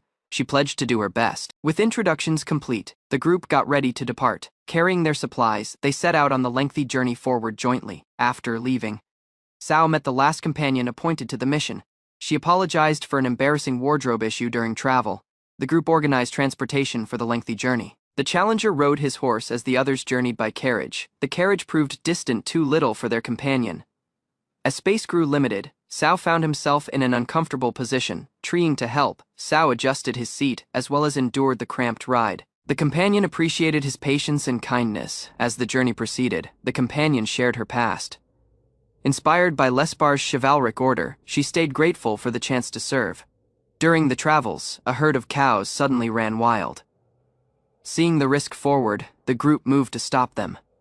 One cow charged directly toward Masa. Without pausing, she moved forward and employed her power to intercept the animal. Mahasa skillfully brought the circumstances under control. Watching her performance, Sao understood why Lespar trusted her skills so highly. After the crisis finished, the challenger commended Masa. Flustered by the focus, she humbly rejected the compliments. The travelers spent the evening resting beside the path. Following sharing food and recovering their power, they reached their destination. At final, the travelers reached before sacred Napalm Mountain. Staring at the active volcano, the challenger readied for the trial forward. Standing before sacred Napalm Mountain, the challenger readied himself. To earn the throne, he required recognition from the flame spirit. The challenger politely announced his goal to the mountain. Sao observed quietly as the trial officially started. After introductions were completed, the group advanced deeper into the volcanic area. The atmosphere felt strangely tense as well as unnatural. A mighty wave of heat hit them. The challenger initially welcomed it, thinking it was simply a severe environment. The temperature rapidly grew unbearable. As the scorching force intensified, Sao understood the heat was a deadly assault rather than a warning. The volcanic heat grew even harsher as the group advanced. Masa tried to endure it, as her equipment stayed intact. Realizing the risk, Masa equipped protective gear and carried her fight axe. The group proceeded deeper into the mountain. The severe environment tested everyone's endurance.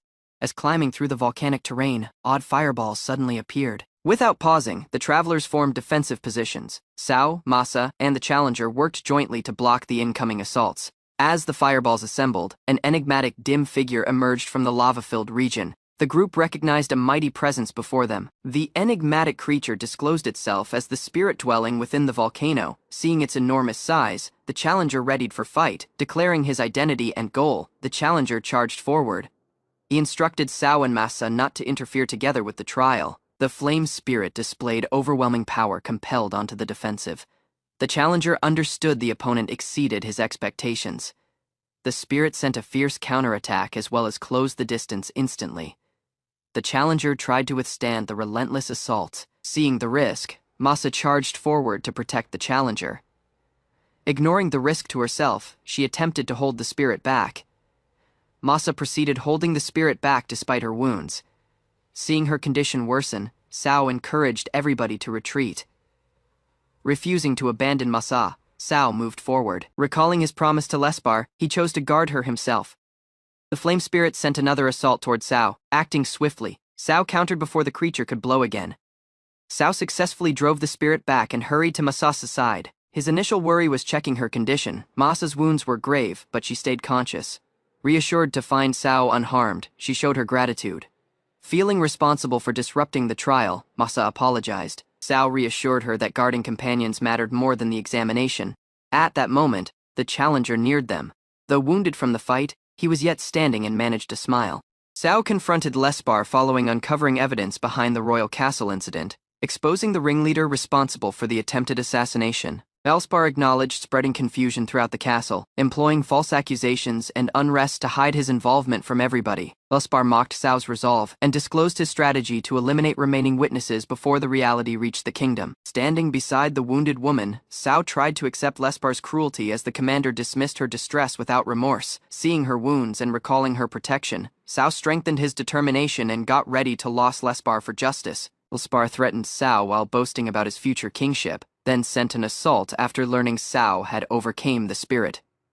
Holding the spirit is remains. Lespar celebrated his scheme's success as well as thought this achievement would strengthen his claim to the throne. As Lespar escaped across the canyon, Sao abandoned pursuit and hurried toward Masa, who hung overhead the deadly ravine. Sao seized Masa's hand before she could fall, but she doubted her worth and asked why he rescued her. Despite Masa's hesitation and despair, Sao declined to let go and begged her to faith him entirely. While hanging from the rope above the ravine, Sao made a risky move, surprising Masa as well as preventing her fall. Mahasa observed her agony and burns fading away, while Sao disclosed a restoring skill and apologized for employing it. Overpowered by Sao's worry, Mahasa acknowledged nobody had ever treated her with such concern and sincere respect. Determined to save her, Sao encouraged Masa to faith him entirely and pledged to prove his sincerity through actions. As Masa's wounds restored, she regained strength and power, while Sao tried to support her increasing weight safely. Unable to endure the circumstances much longer, Sao adjusted his position, causing Masa confusion as risk encircled them. Masa felt surprising power flowing through her body and thought she could fly, giving Sao a desperate notion. Following Sao's encouragement, Masa released that power in an abrupt burst, launching herself upward above the ravine. Employing her odd technique, Masa soared away from the volcanic pit, carrying both herself as well as Sao towards safety. After escaping the ravine, Sao as well as Masa landed close to the volcano's summit, reassured to have survived the deadly ordeal. While recovering from their escape, Sao as well as Masa heard an unfamiliar tone claiming no humans had reached that place. An enigmatic spirit appeared before them, introducing herself with amusement and showing curiosity in the surprising visitors. The spirit disclosed her name as Napalm as well as clarified that she resided within the volcano's depths. When Sao noted the giant axolotl, Napalm clarified it was her alter ego employed to expel intruders. Napalm disclosed she had observed Sao's entire journey and showed powerful dislike toward Lespar for his betrayal. After learning Lespar was related to Leeva, Napalm regretted not attacking him sooner as well as preventing further trouble. Napalm recalled Leeva, one of her few human friends who once fought beside her employing a mystic sword. Recalling their fight, Napalm commended Leeva's power, noting she wounded the salamander despite distress severe wounds herself. Wary of latest disappointments, Napalm invited Sao and Masa to fight her since she wished a worthy trial. Napalm showed curiosity in Sao's uncommon skills and hinted at a personal proposal, leaving him puzzled and uncertain. Misunderstanding Napalm's intentions, Sao keenly moved forward, while Masa reacted with alarm and tried stopping him instantly. Mahasa cautioned Sao regarding Napalm's deadly nature, explaining that her fiery body could seriously harm anyone approaching. Ignoring the risks, Sao stated his resolve and assurance, astonishing both Napalm and Mahasa with his rash determination. Napalm tested Sao's bravery directly, while Masa watched anxiously and feared his choice would bring painful consequences. Napalm's intense heat failed to destroy Sao since his regenerative skill continuously replaced damaged flesh faster than fire consumed it. While enduring unbearable agony from Napalm's assault, Sao depended on constant regeneration as the spirit increased her heat, refusing to retreat.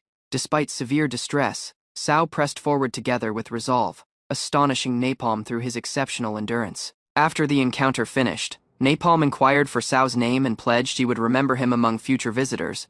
Realizing Sao grasped little about the volcano, Napalm showed surprise that he had reached there without proper understanding. Napalm gave Sao the pyro stigma, proving her acknowledgement and ensuring that normal fire would never harm him.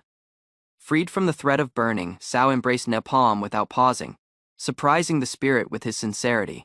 Before parting, Napalm chose to help Sao once more by marking him together with an unique stigma connected to others.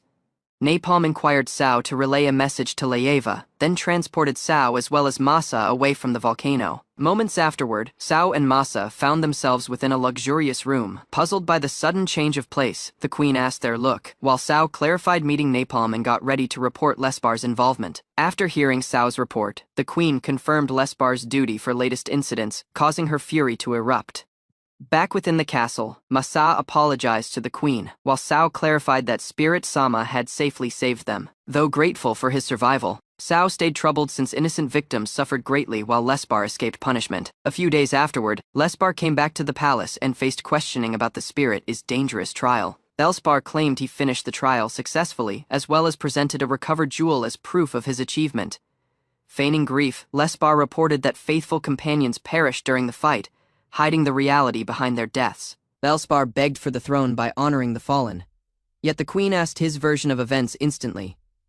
Sao as well as Masa entered the royal hall alive, shocking Lespar and destroying the foundation of his fabricated story. Standing prior to the queen, Sao accused Lespar of betrayal, murder, as well as exploiting the spirit as trial for personal gain. When confronted together with detailed accusations, Lespar panicked as well as attempted to dismiss everything as an elaborate misunderstanding and trick. Desperate to protect himself, Lespar presented the recovered jewel again as well as pleaded for the queen's faith and belief. As Lespar clutched the jewel desperately, the queen disclosed it belonged to a spirit clone rather than proof. The queen presented additional evidence as well as instructed Lespar to examine it cautiously, leaving little room for denial. Sao as well as the queen disclosed their matching pyrostigmas, proving Napalm had recognized and trusted them both. The queen clarified that Napalm despised cowardice as well as malice, making it impossible for Lespar to receive her blessing. Faced with undeniable proof, Lespar's assurance collapsed as he asked why the spirit had rejected him entirely. Driven by desperation and rage, Lespar seized Leva's sorcery sword and sent a rash assault toward his foes. The queen dismissed Lespar's threats in pride as Masa triggered her newly awakened power to prevent his escape attempt. Masa released a devastating assault that hit Lespar directly, sending him crashing through the hall with tremendous force. Desperate for support, Lespar reminded Masa of their voiced past. Yet Sao's faith carried greater meaning to her. Choosing Sao over her former commander, Masa sent another mighty blow that hurled Lespar across the chamber again. Masa delivered a last crushing blow, ending Lespar's aspirations forever as Sao as well as the queen witnessed his downfall.